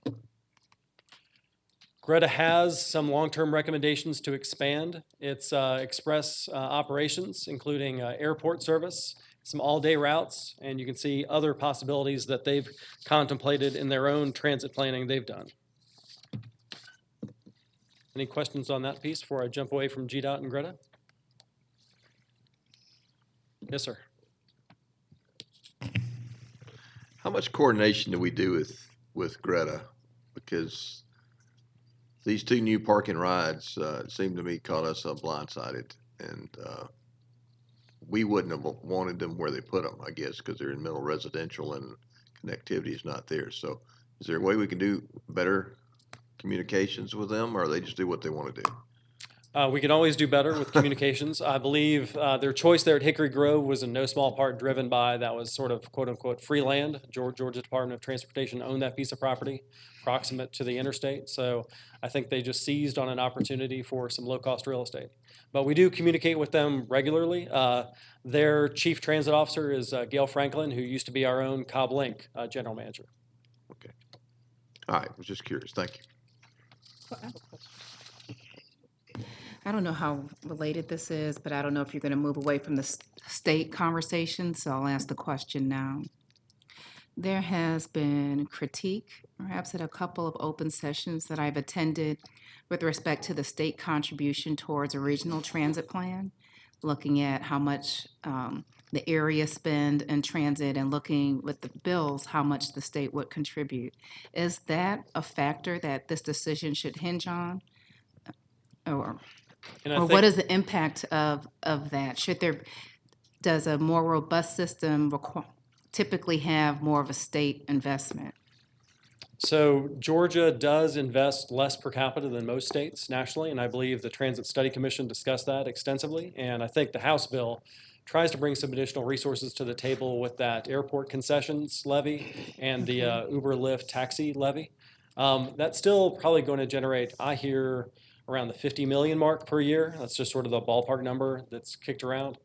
When you put that in comparison, currently, Georgia Department of Transportation spends around $2 billion a year on transportation. So in terms of a balanced portfolio of investment in transportation, we probably could still go a ways in terms of states' level of financial involvement in transit before it's as balanced as some other states. Okay, and you said they spend about how many million a year? $2 billion a year on $2 roads, billion. highways, bridges, and about, today I think we spend around $20 million a year on transit as a state. Okay. Do those numbers sound right from the commission? Yeah, that's about right. And to kind of put it in perspective, Georgia is at best in the bottom third of the other states in the country as to the money that goes towards transportation and transit. Okay. Is this new district that could be created through the ATL particularly limited because of that structure? Or does it still have the ability to have strong transit through using the counties as a funding mechanism? In the House bill, that 1% tax on concessions at the airport and then the 50 cents per ride on the Uber and Lyft was kind of designed to give money to the ATL, the Regional Transit Authority, to kind of work towards creating the regional plan and actually funding some of those regional plans. The 1% tax in each county was geared more towards projects in the county itself. But the idea, and when you're going to see a map here in a little while, that the projects that a county would do would not just serve the county, but would also kind of provide connectivity on a regional basis. Okay. So it's a combination of the two. And then the ATL would also be the single point agency at the state where federal grants would pass through. Interesting. And the state would still have the option, as they did a few years back, where they had they used general obligation bonds to make around 70, maybe it was 75 million available for capital improvements. And so we were the recipient of some of those funds for some new buses for some service. And I know MARTA did a good bit of work, 20 some odd million. So the state still has GO bond money they could bring to the table on transit in the future if they so desire. Beyond the 50 million. Okay. And I believe as part of HB 170, and I'll cover this later, but just to stay on topic per your question, of the additional $1 billion a year that HB 170 generated, around 200 million of that was from the hotels, motels, electric vehicle tax, and otherwise. So there's some portion of that, and we hear it's around 200 million, that could be flexibly spent on other transportation options. There are lots of financial models that go into why they spend the money, where they do, and when they do. But Georgia Department of Transportation does have a little bit of flexibility with some small portion of their revenue. Okay, thank you. Okay. So moving away from Georgia DOT and Greta, we'll touch on Atlanta Regional Commission. John talked about this. So ARC did adopt originally in 2008 and then updated in 2012 a Concept 3 transit vision. And it is definitely, the word vision is not inappropriate for this map. It is a long-range, financially unconstrained view of transit, similar to what Eric Bossman for Fulton County talked about as sort of a market-based. If you had all the places where transit might make sense and how you might address it with different transit technologies, this is a version of that for metropolitan Atlanta. The Atlanta Regional Commission is in process actually to update their regional transit vision with a little bit of a focus on evaluation tools. So as we, Gwinnett, and others come forth with some ideas, there will be some common evaluation methodologies to score, if you will, all these transit projects. So, yes, ma'am. Excuse me. Is that project list, is it generated by county entities, or can citizens also make comment and have their ideas considered? ARC, while it's a body comprised primarily of us as local governments, ARC does have an extensive public involvement outreach. So Okay. citizens throughout the region provided input. Okay. Do they price out this vision? I don't know. Yes, it's a lot, John. How much is a lot? So John or ARC said it was $19 billion 4 years ago. So again, it's a financially unconstrained vision. It is not a constrained plan. And that brings me to the regional transportation plan. This is one of those things John said that they are tasked with doing under federal law, a 20-year plan. So the current plan looks out to 2040. And the transit projects, the larger transit projects that are contained in that plan are primarily MARTA projects. You can see those squiggles on the map that Ben Limmer from MARTA was discussing earlier, whether it's going down to Clayton, who joined MARTA in 2014, heading out east to Stonecrest, or up north to Alpharetta. You've got a variety of possible high-capacity transit projects in the financially constrained long-range plan. And you do have a Cobb project that has been discussed that still remains a long-range plan. All right. And what does that orange line represent? That is the project known as Connect Cobb. It's the BRT project that connects Art Center up through Cumberland, up Cobb Parkway into Town Center. Why would not the managed lanes be another offset for that? So these were large, higher capacity projects that included from BRT to rail. So running express bus and local bus in the managed lanes was not included in this. But my point is, why couldn't you run a BRT down the managed lanes? And I think I'll show you in a little bit the Route 10X that we've discussed, and we have funding lined up for capital and operations does do that. Okay. How come there's no westward expansion considered on this map? Can't speak to why that wasn't on there. How do we get westward expansion considered on this map? This board would adopt later, and we're getting to that, building to that point. We're doing a transit service plan with a bit of a transit development plan component. Should the board adopt a plan that has a component like that in it, then we would approach the ARC and request that that be included. Yeah, Okay, so is this that map, this map is a couple years old. Right. So, Okay. it obviously, I think with all the stuff that the commission's doing and with the two bills going through the legislature, I think you're going to see that this map will change substantially. Okay, so this dovetails to the current transit study that's underway?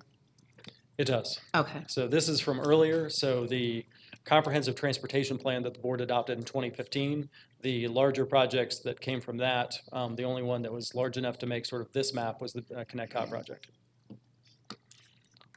Okay, so MARTA, again, I'm going to move through this quickly. Ben Limmer touched on these projects.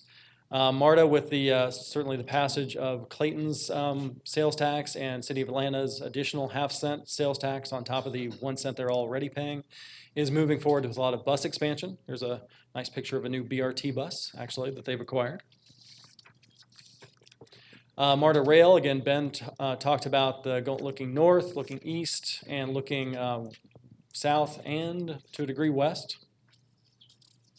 So that all in total, I think they are conceiving in their long-range plans at MARTA another 93 miles of whether it's streetcar, on the Beltline, light rail, heavy rail. So MARTA's got a lot of possibilities on the books right now. Speaking of which, this is sort of a zoom in on that map. The City of Atlanta alone a few years back adopted an $8 billion transit plan. So, and that's in part why they agreed to put a ballot item on the ballot in 2016 for a half-cent sales tax. So that's primarily Beltline, but you can see it's not exclusively Beltline. You have additional lines that cover other parts of the city as well. I know the chairman has helped to bring this up before, but something I see considered on this map, which I don't hear really fleshed out, is the pedestrian element of transit. And on this map, I see part of the grid up top referring to station area pedestrian projects. So as we talk about transit, is there a way to broaden the conversation and even funding that's associated with transit to pedestrian projects that can support people getting to bus or to rail? Yes, certainly today's presentation and I guess the broader conversation tends to be about finance, governance, and sort of larger capital needs. But sidewalks within a half mile of a bus, actually a mile within of a bus route, and also 3 miles for a bike route are eligible transit expenses Oh, wow. for Federal Transit Administration. Interesting. Did you say pedestrian for half a mile or a mile? It's at least a half mile. It's Okay. 3 miles for a bike. Okay. So. Fulton County, Eric Bossman spoke about this earlier. So their market-based vision is similar to ARC's Concept 3, at least in my mind. He may not describe it that way.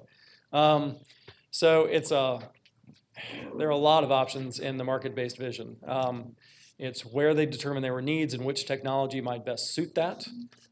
As he mentioned, that's a larger financial picture. And so Fulton County has elected sort of more of an actionable map for the BRT, ART scenario that includes the bus rapid transit on the corridors that you see listed there, Georgia 400, Holcomb Bridge Road, Highway 29, South Fulton Parkway, and then the ART projects.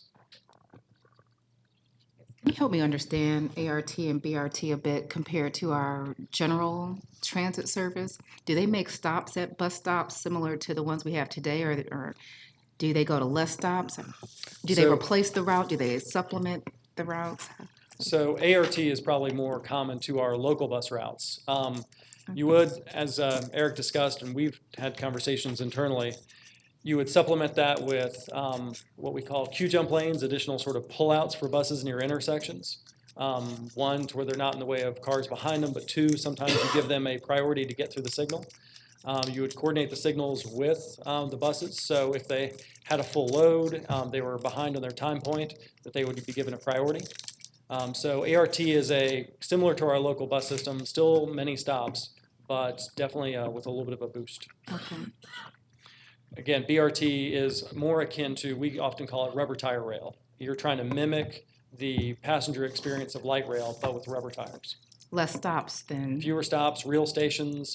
You would pay ahead of time at the platform or earlier, so you wouldn't go in and have to tap your way in. Okay. So it's more akin to light rail, just the technology is rubber tire. Okay. Any other questions? Okay. All right, Gwinnett County. They're still early on in Gwinnett County, as their representative mentioned, but I thought I would share. It was interesting. They did a little bit of polling as part of their work, and just I think it's intriguing when they mentioned they may be moving forward in Gwinnett County sooner rather than later. You can see that when they asked their residents about a new local sales tax for transit, you saw fairly strong support in Gwinnett County.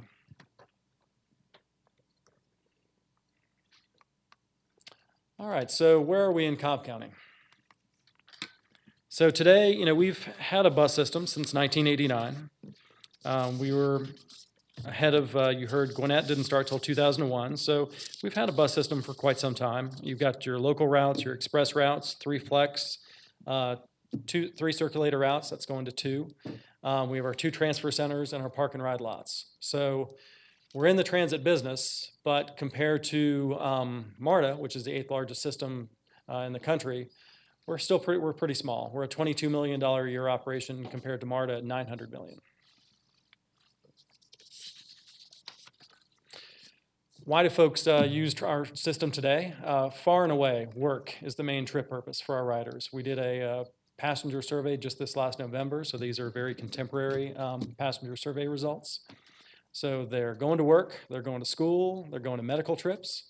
Most of them walk, but then of course for our park and ride lots, you have a lot of those folks driving to those park and ride locations or being dropped off by car. In terms of, Hold on, Eric, before you go on.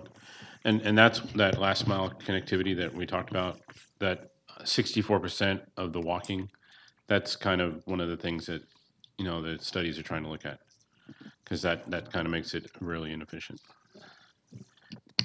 Have numbers about how far people are walking to get to bus stops? so we had a follow-up question to the how are you getting there? For those who are walking, the majority are walking less than 10 minutes, but we have a bigger chunk of people than you probably would see in a MARTA service territory walking up to 20 minutes, which is a mile or more. Interesting. Okay. In terms of rider demographics, you definitely see, and this is normal for systems not just here in Metro Atlanta, but nationally, our express riders are of a higher income group, 57%, made over $75,000. A lot of what drives the express bus rider when we have conversations with them is they perhaps don't have employer subsidized parking downtown or midtown, and so they're looking to avoid that parking charge. Mm-hmm. They, like the rest of us, don't enjoy the stress of our morning and afternoon commutes, so they can save some money and get away with not having so much stress. So they're definitely what we sometimes call a choice rider. Our local riders, you have 29% of our local riders make under $15,000 per year. 71% make under $35,000 per year. So again, these are folks who are going to work, but they're definitely a lower income demographic group. I overheard you, Chairman. I mean, it's a sad disparity in Cobb County when we see such, you know, large bracket of people who are working and making, you know, that amount of money. What's the poverty level? What's the federal poverty level? Dana, I saw Dana back there earlier. Yeah, Dana. What's the federal poverty level that triggers all our? Affordable housing. I think it's higher than 24. What is it? Look at the look on his face. And I guess it depends like how large the household is. I don't have the exact number at the top of my head, sir, but I'll be happy to get it for you. Well, when we were talking about median income the other day for affordable housing, we're using some number like 30. MIS. Yeah, that was the average. That was the average area median income for the Atlanta metropolitan area. Is Dr. McMorris here? The area median income for Metro Atlanta for a family of 4 is in the high $60,000 range, Mr. Chairman. Okay, hold on, because I know for senior citizens for the famous fee, we were giving exemptions. It's important to note that the area median income is not a poverty rate. I know that. That is a very important distinction, sir. All right, so right here, according to Rob,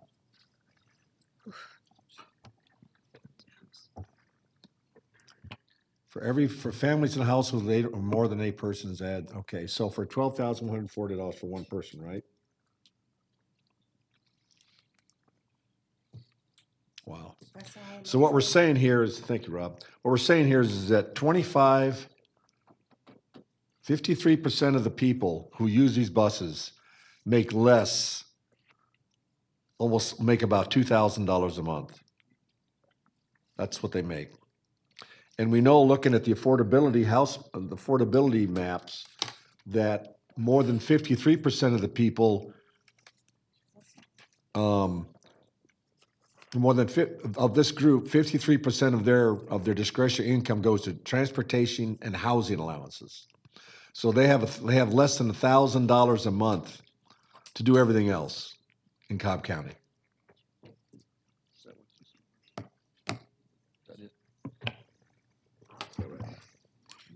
I know this is not really the bulk of our conversation, but I think this gets to just the challenging nature of mobility for those who are of lower income, who really have a web of decisions to make as they ride transit. I mean, as we talked about at a transit town hall meeting, it's a logistical maze. You look at the amount of time that Eric provided it takes to walk. Then you look at some of them are using the bus to drop their children off to daycare, then getting on a bus, taking that bus to work.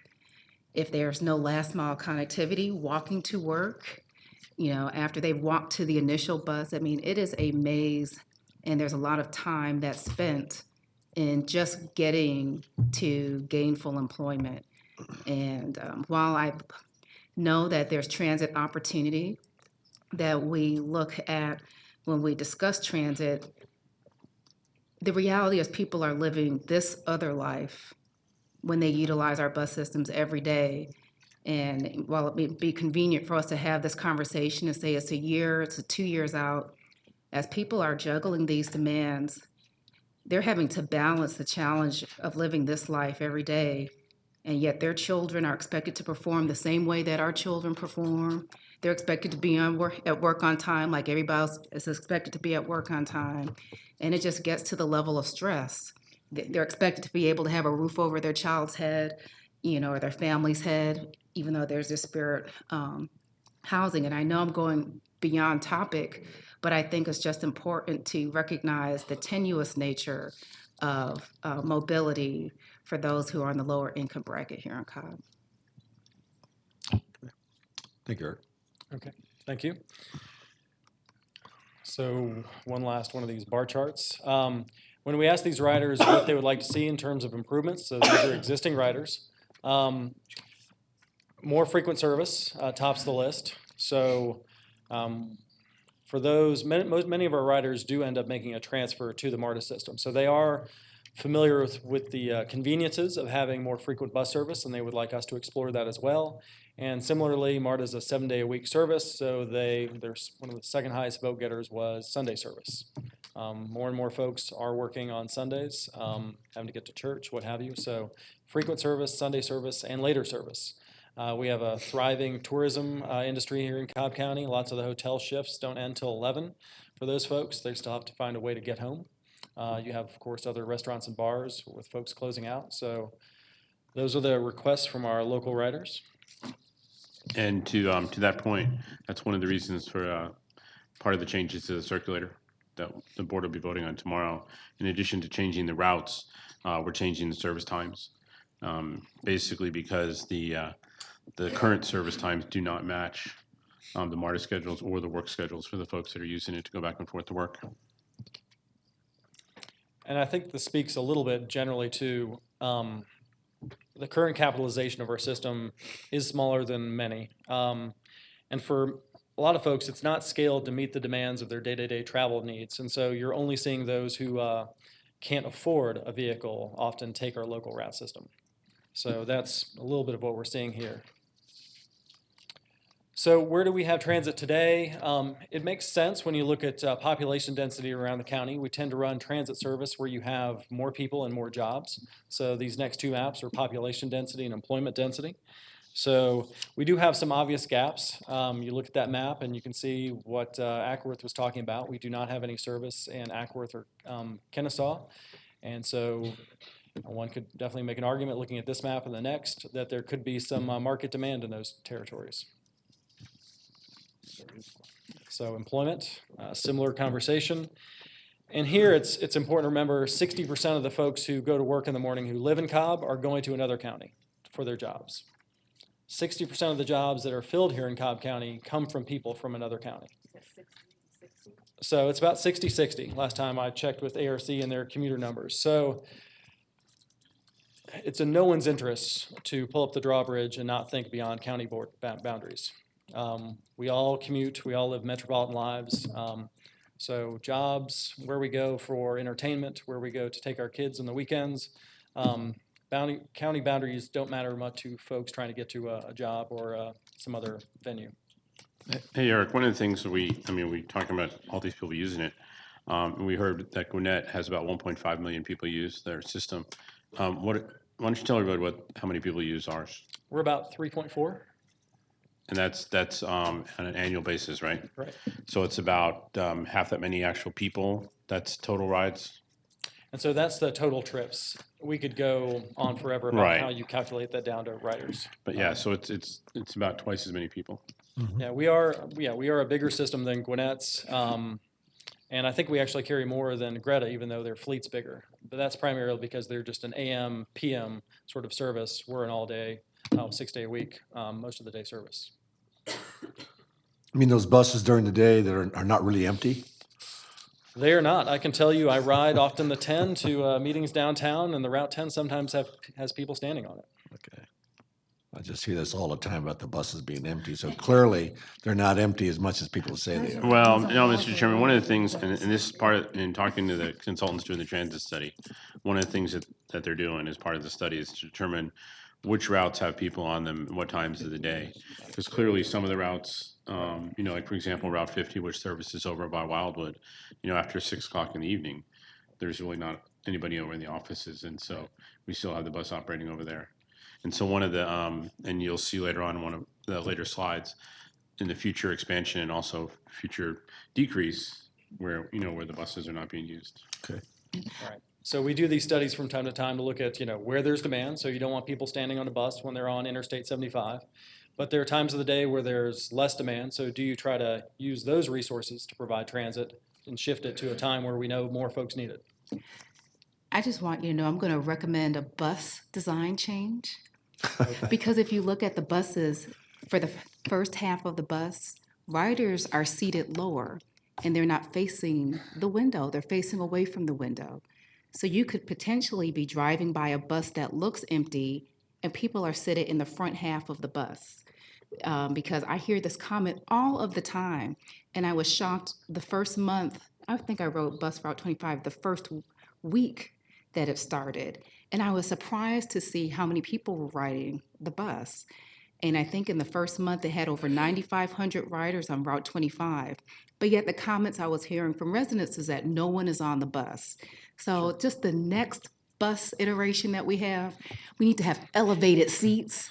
As a matter of fact, just have the riders facing the window so they could look at the people driving by to let them know that they're sitting on there.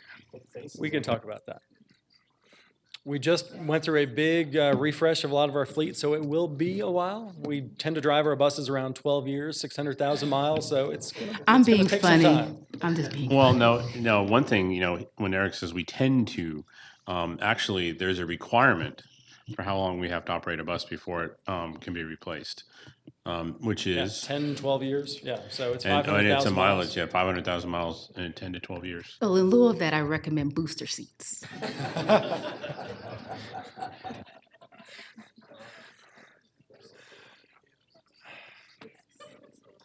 Don't wrap the buses with all of this king wrap and advertising. Nice clear windows. Okay. Okay, so our service is, to summarize, our service today is geared towards where most of our people and jobs are.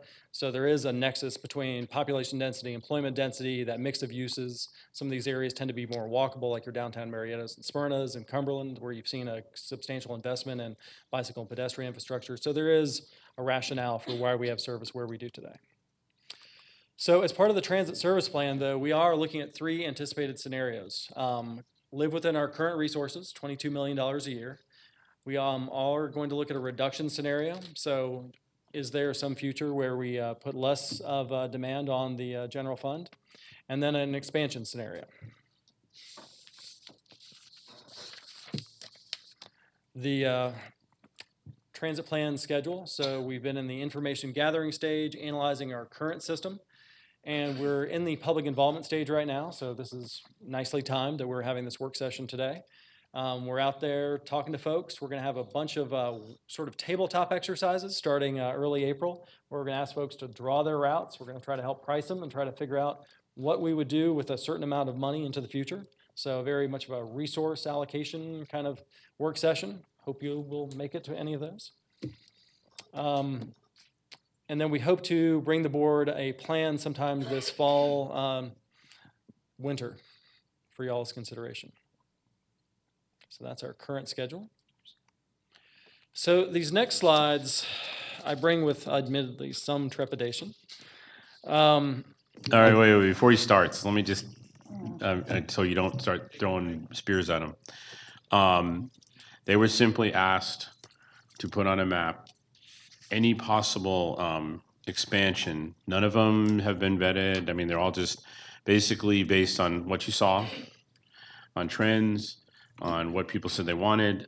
They were asked to just put stuff on a map. So you're going to see some dark red lines, you're going to see some green lines and blue lines, the railroads, everything else. It is not a project list for House Bill 930 or the Senate bill. So do not leave here thinking that you are seeing the project list. Yes. And Eric, I need you to just run, yeah, yeah, I think that I just forego those, because I really want to get into public comment, all right? So. Okay. We all know that once you put it out there, it's red meat. And we'll have plenty of opportunity, once the bill is passed, to get to decide what these projects are going to look like. So Okay. with that, thank you for your time. I appreciate it. It's very informed. So let's take a 5-minute break, and then we'll start public comment.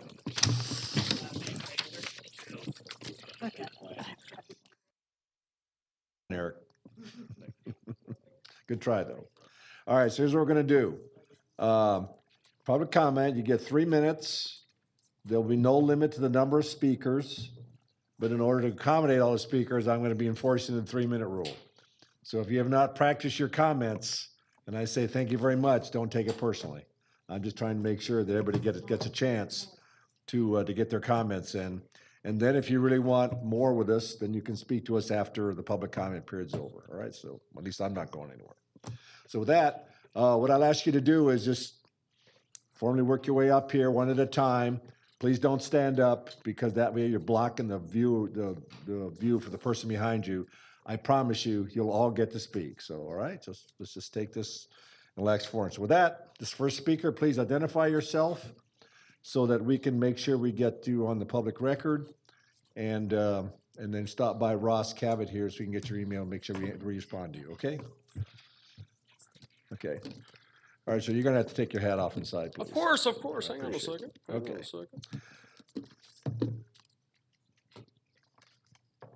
All right, we're ready. Hang on, let me get my clock out here. No, Mike. Commissioner Boyce, hang on just a second, let me time it. I got a clock right here. Okay. This is the clock that counts. Okay. Sorry about that, Mike. That's all right. I'm sorry.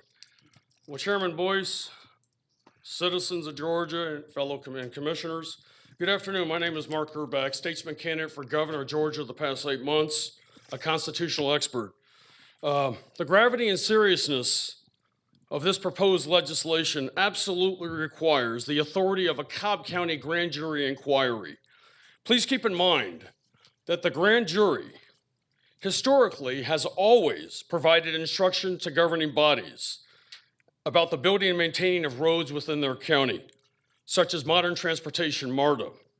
Therefore, before any darn career politicians and fake conservatives and lawyers try to deceive you and the fellow citizens of Cobb County, in defense of liberty, we the people of Georgia, according to the Constitution of Georgia, and we the citizens of Cobb County, please use the proper channels to decide your future, not their new world order. But, however, the solution to this problem is we, the people of Georgia,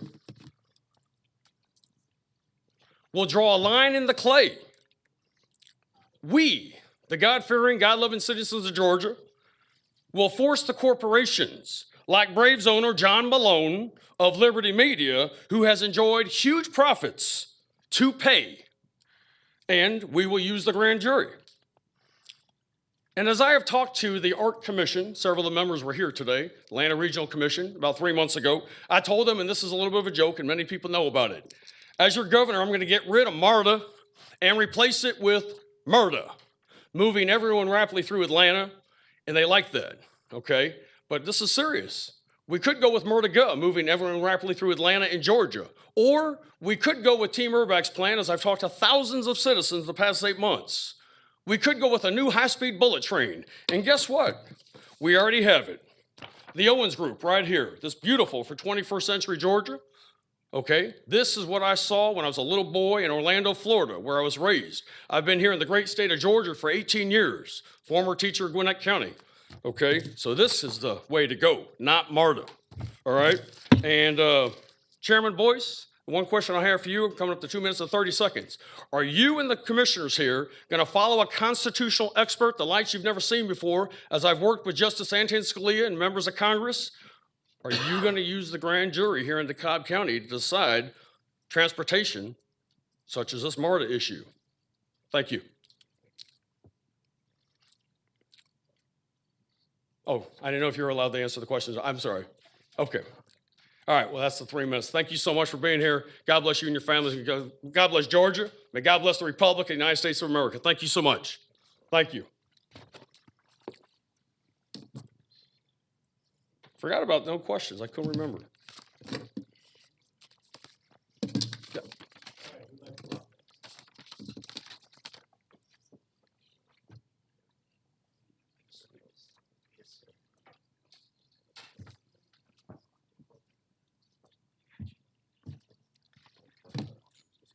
Well, we appreciate that plug. That was very nice.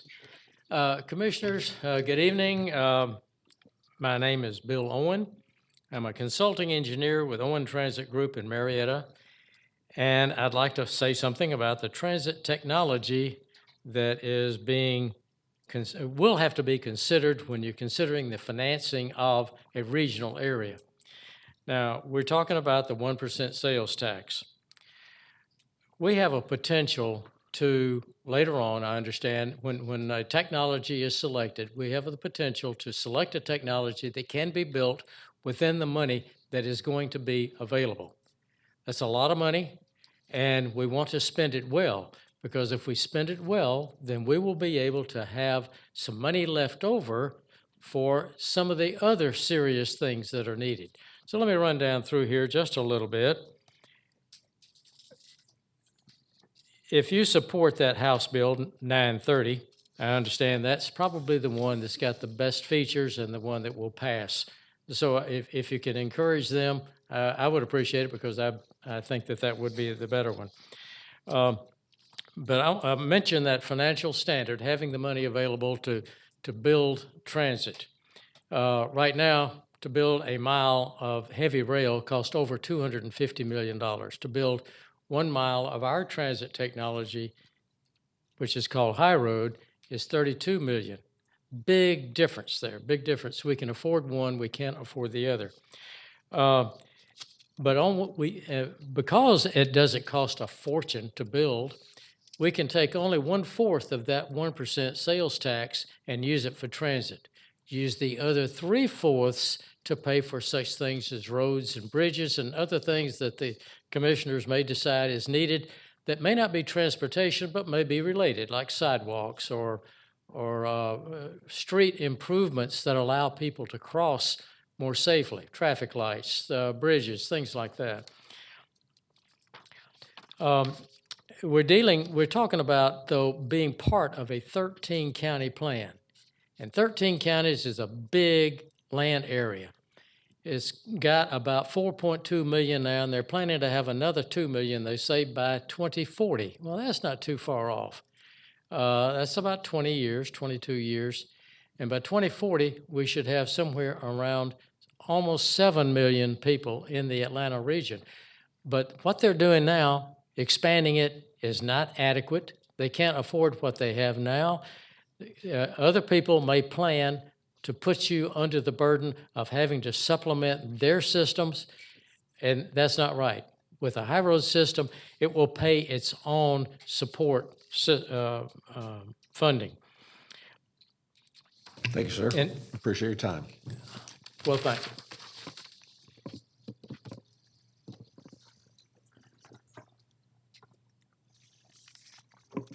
Thanks, Pam.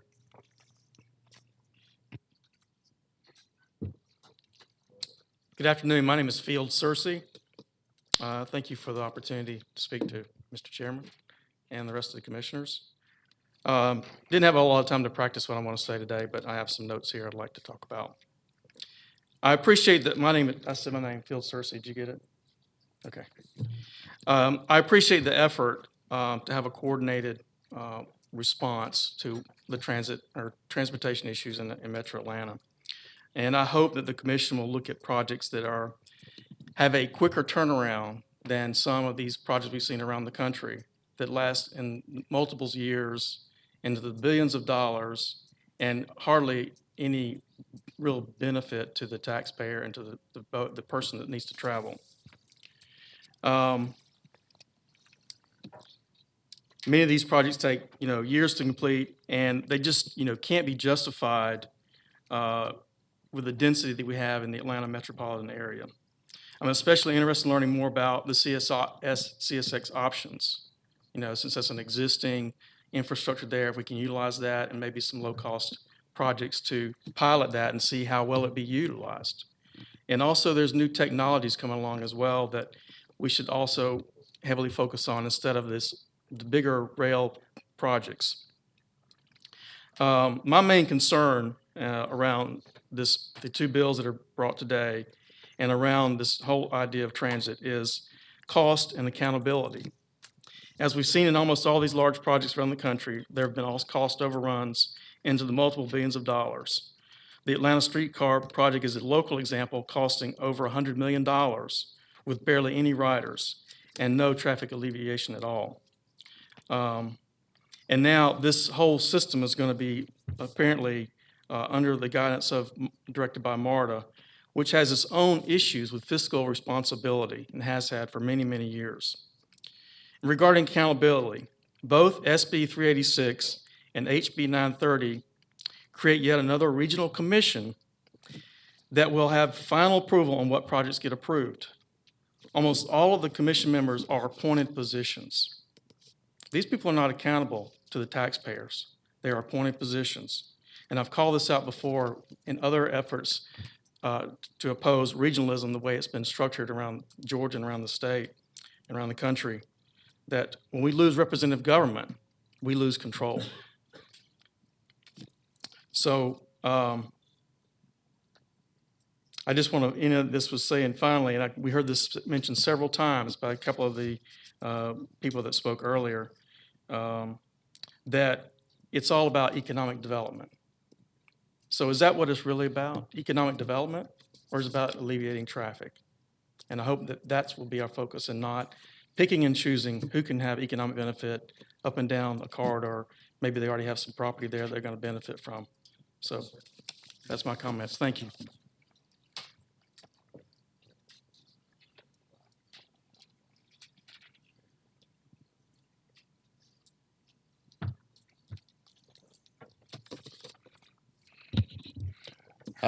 Don't start that button yet. I don't know why you give old folks 3 minutes. That don't make no sense to me. Yeah. Okay. You're not old. I know who you are. Not even a good try. Thank you, Ms. Burrell. I'll let you start right in 3 minutes. All right.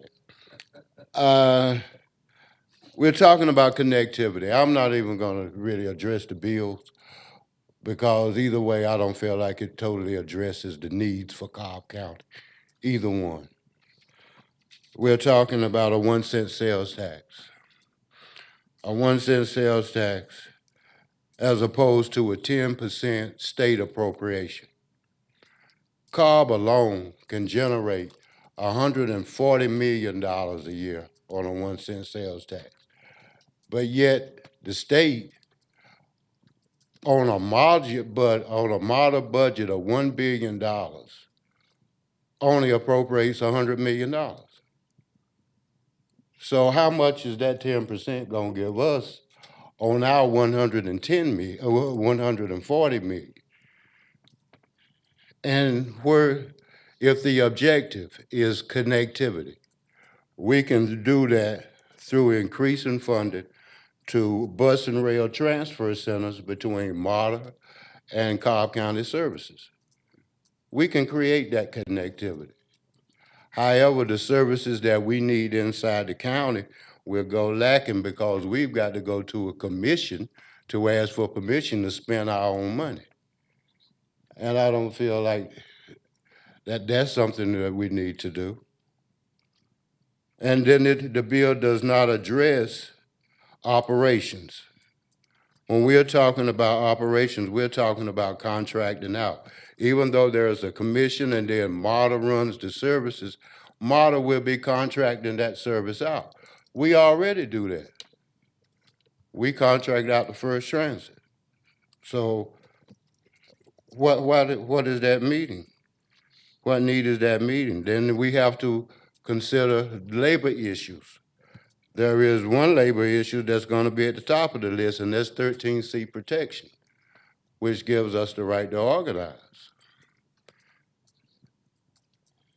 Rebranding, changing all the bus systems from what they are presently to ATL. It costs $30,000 to $50,000 to rebrand one bus. And we are going through all of these systems, MARTA, Gwinnett, CCT. We are talking millions of dollars. I'm running out of time.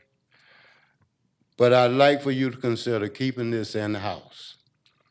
Let us make our own decisions. Let us make our connectivities through the increased funding for rail and bus services. And that $800 million bridge we just built, we can run a monorail service down it ourselves at $140 million a year on the 1 cent sales tax. We don't need MARTA nor a commission. Thank you. Thank you, sir. And could you let Mr. Cavett know your email and right there? Want to make sure you get proper credit for this. Next speaker, please.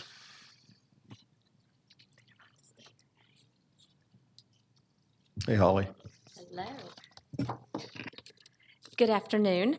My name is Holly Quillen. I am President and CEO of Cobb Travel and Tourism.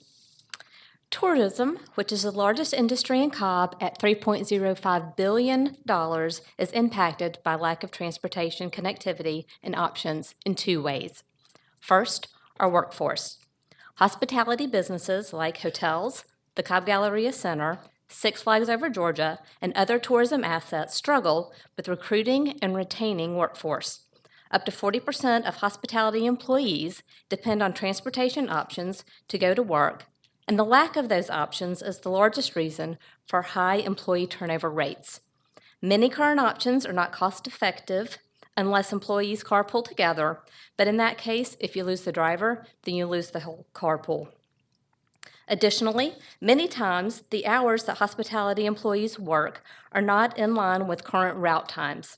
If transportation service has been suspended when a shift ends, for example at 11 p.m. or even 2 a.m., the employees have no way to get to their home.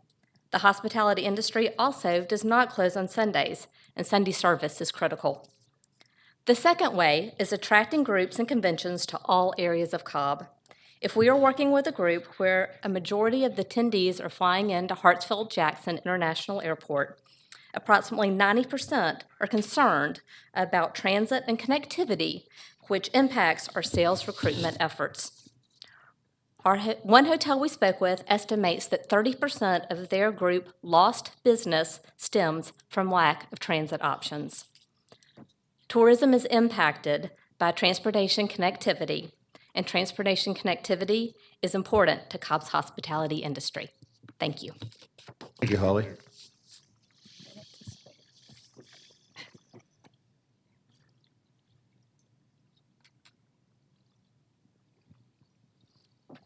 Hello, my name is David Stewart. I'm here on behalf of transitforcobb.org.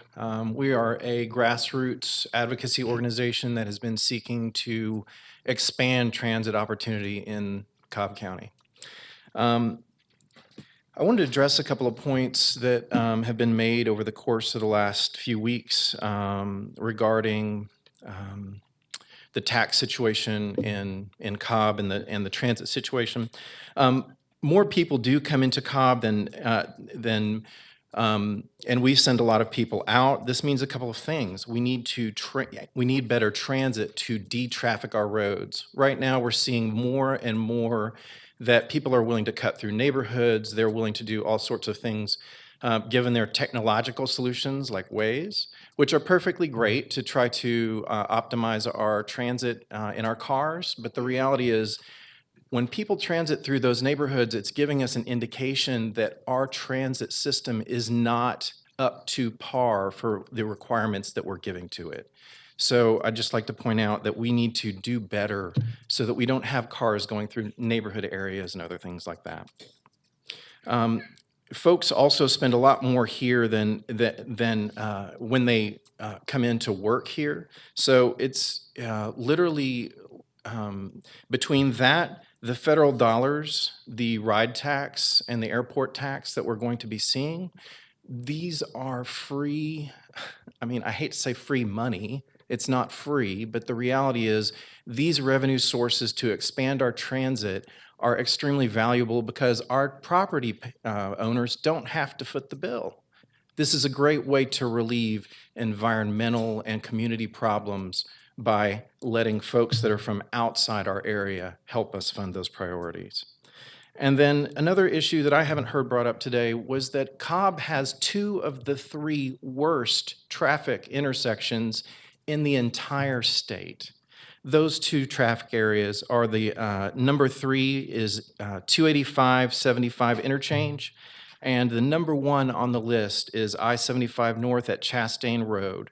Both of those tend to have 2.5-hour traffic waits. It happens 113 to 150 times a year. This is by INRIX, the traffic analysis organization, as reported by the Atlanta Journal-Constitution. So with that, I'd also like to point out that Cobb has been able to get by for a number of years being sort of a bedroom community for Atlanta as we drive down to high dollar jobs. But the reality is that we want to have high dollar jobs here. And to have that, we need a modern infrastructure. We need to be able to do that to attract those organizations. Thank you, sir. Thank you.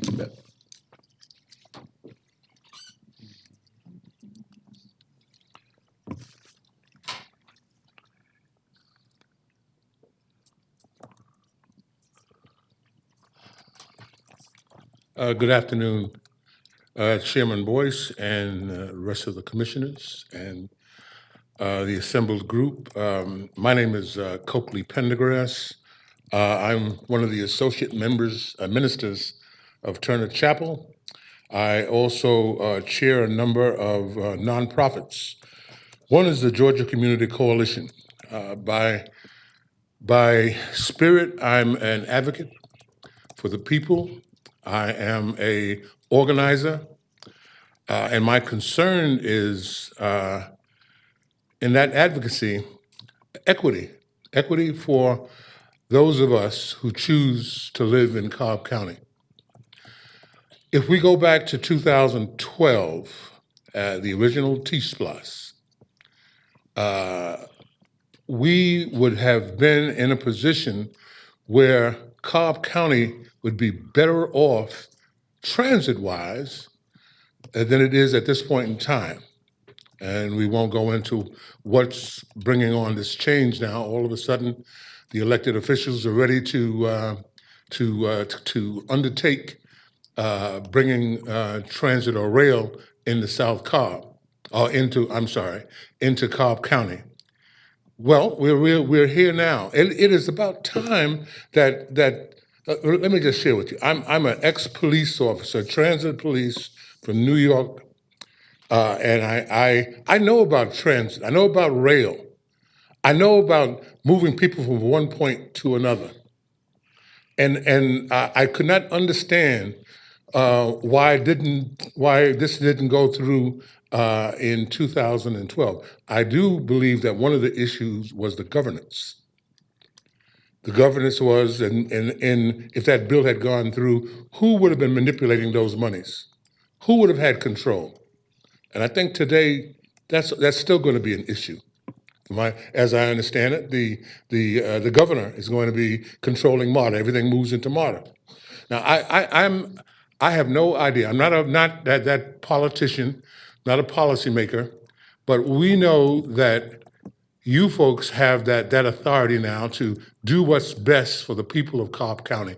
And my prayer is that you do what's best for the people of Cobb County. Thank you. Thank you, sir.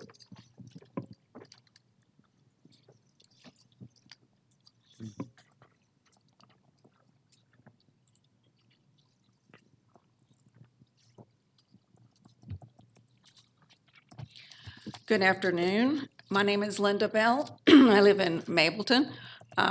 Y'all have seen me before. You probably remember that I'm with the Sierra Club. I'm also with the group that David mentioned, transitforcobb.org. Encourage all of y'all to go to that website. It's transitfor.cobb.org. Sierra Club has been working actually in Georgia for a decade on transit issues.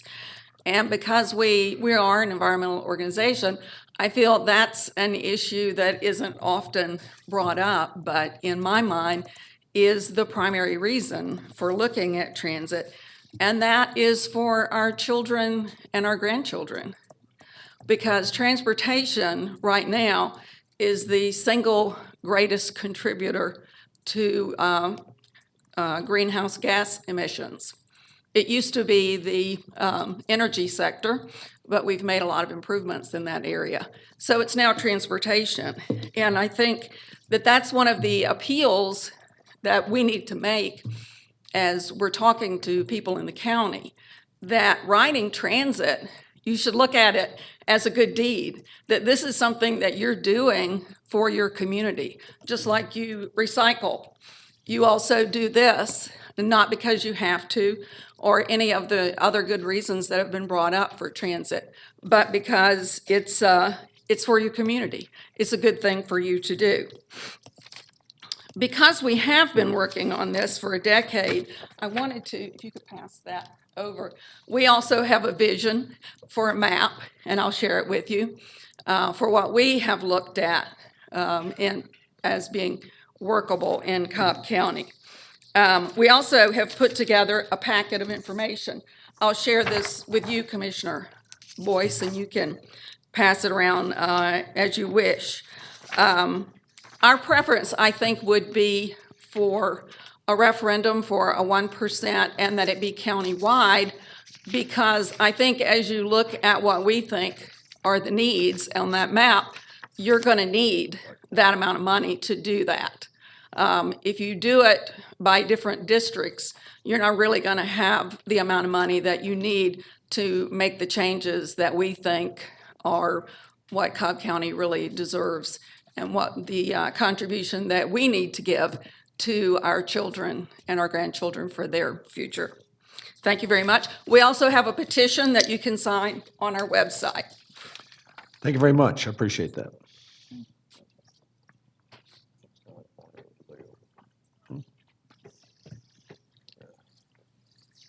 Good afternoon, Commissioners. My name is Ron Seifend, and I noticed the last few speakers were all spoke to you about we need to improve mobility in Cobb County. And I agree with that. But the biggest problem with this legislation is that it is too much, it's focused too much on economic development and trying to attract Amazon to the Atlanta region, and it's not focused enough on actually improving mobility in Cobb County or elsewhere in the region. During Eric Meyer's last presentation in the last segment, he mentioned he had on the map the Connect Cobb BRT project. I would like to remind y'all that that's a project that was focused almost entirely on economic development and not sufficiently focused on improving mobility in Cobb County. As a result, we wound up with a study that admitted, the study itself admitted, that if that project got built as proposed, it would make future trip times worse than if we did nothing. That was front page stories in July 2015 in both the MDJ and the AJC, and both newspapers printed the data out of the study that showed that project would make traffic congestion worse. I don't want to go down the same road with this legislation. Earlier today, Commissioner Cupid asked some follow-up questions about Fulton's plans, and part of the answer was rail could address one corridor and would take all the money, it would address one corridor. Whereas you could use the same money for BRT and ART projects, and you would get multiple projects that would serve multiple corridors and would wind up meeting the needs of more people. So we also talked earlier about possibly, rather than building rail from Atlanta to Cumberland, possibly using the CSX route. But I just want to point out that's a lot more complicated than it seems on the surface. You already talked about you'd have to have a connection to MARTA. Just that piece of it, you're way north of $1 billion to just make the connection from West Atlanta to an appropriate MARTA station. And frankly, double tracking through Vinings, you're north of another $1 billion. Cobb would be better off if this legislation were changed to allow Cobb to have the flexibility to address its overall transportation needs, to improve mobility throughout Cobb County, throughout all of Cobb County, including transit, but not limited to just transit. Okay, Thank you. Thank you, sir.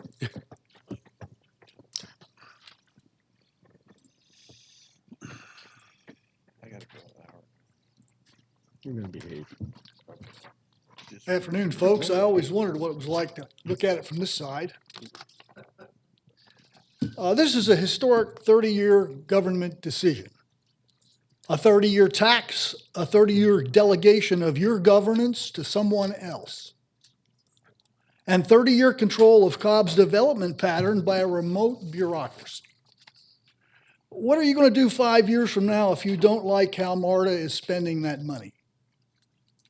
There's no list of projects. Y'all assume they will build something to serve your preference, but what if they don't? 30 years is a long time for us to pay taxes with no control and no service. Cobb has a different problem. We're mostly a county of residential subdivisions. Many of our properties are a half an acre lot and larger. By zoning, we don't have the city density that traditional transit serves. We can't change the built part of that, and we don't want to change that. That open space is why people buy homes here. We agree there's a need. There are transit-dependent people we need to serve better. Cobb Link's fixes so far are only fair. Ridership is low, costs are too high. Now, I'm not addressing if we should do transit. I'm addressing who should do it. The sad part is we really don't know how to do transit in Cobb yet. What are the better routes? What kind of equipment? How does transit coexist on a jam highway right away? We need to figure out how to move people in Cobb better. People who live here will have a better chance of doing that. I have empathy for our Board of Commissioners. This problem is hard, or we would have fixed it a long time ago. Transit's also a political minefield. But we're better off with our own commissioners working the problem. No way MARTA is going to care about West Cobb. Do you really think MARTA will build transit to Southwest Cobb, Miss Lisa?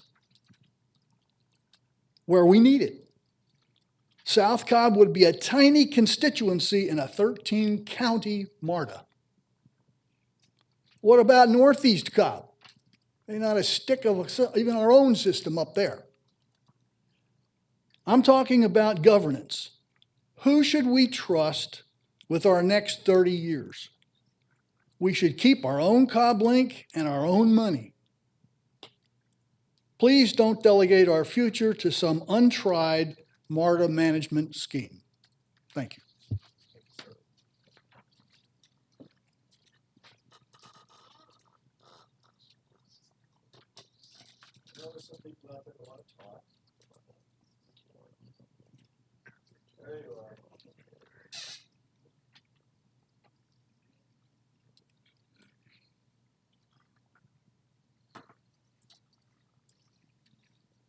And I just asked you to let Ross know who you are so we can make sure we get you on the list.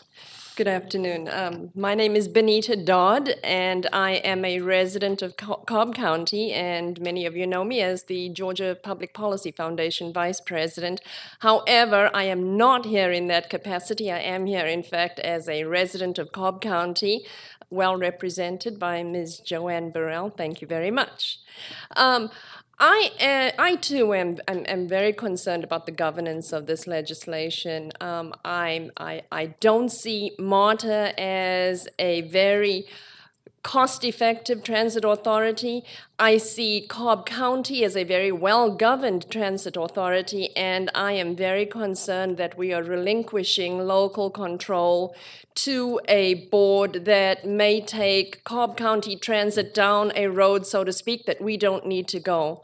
I believe that in the very close, the very next near few years, we're going to see a lot of transportation technological advances that will improve transit opportunities for the state. Autonomous vehicles, some virtual bus rapid transit that will go along the toll roads, the ride share opportunities, and I am very concerned that if we lock our transit dollars into a region-wide pot, it would impact the opportunities for Cobb County.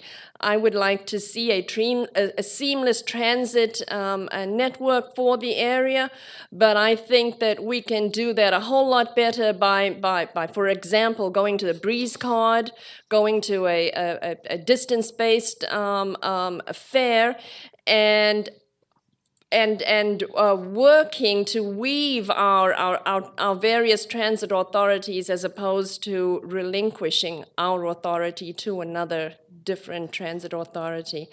Thank you very much. Nina, let me ask you one question. Yes, sir. The autonomous vehicles, they're still vehicles. Is your concern that because they are vehicles, they're going to still add to the density on the roads, or? No, I am not, as a matter of fact, because if you look at traffic and the problems with traffic today, the vast majority of wrecks, I think it's something like 97% of wrecks are caused by human error. So if you take the human out of the equation, you get a whole lot more safety on our public roads, and that increases capacity. You don't have stop and go traffic, for example, when you have the computer controlling the flow of that traffic for you. When you have connected vehicles talking to Waze, talking to traffic lights, and looking at GPS, I think that you find a much smoother flow. And when you have a smoother flow, you have greater capacity on your roads. So I'm very concerned that we are going to lock ourselves into a system when we have just as we have our roads opening up. Okay, all right, thank you. I appreciate that answer. Thank you.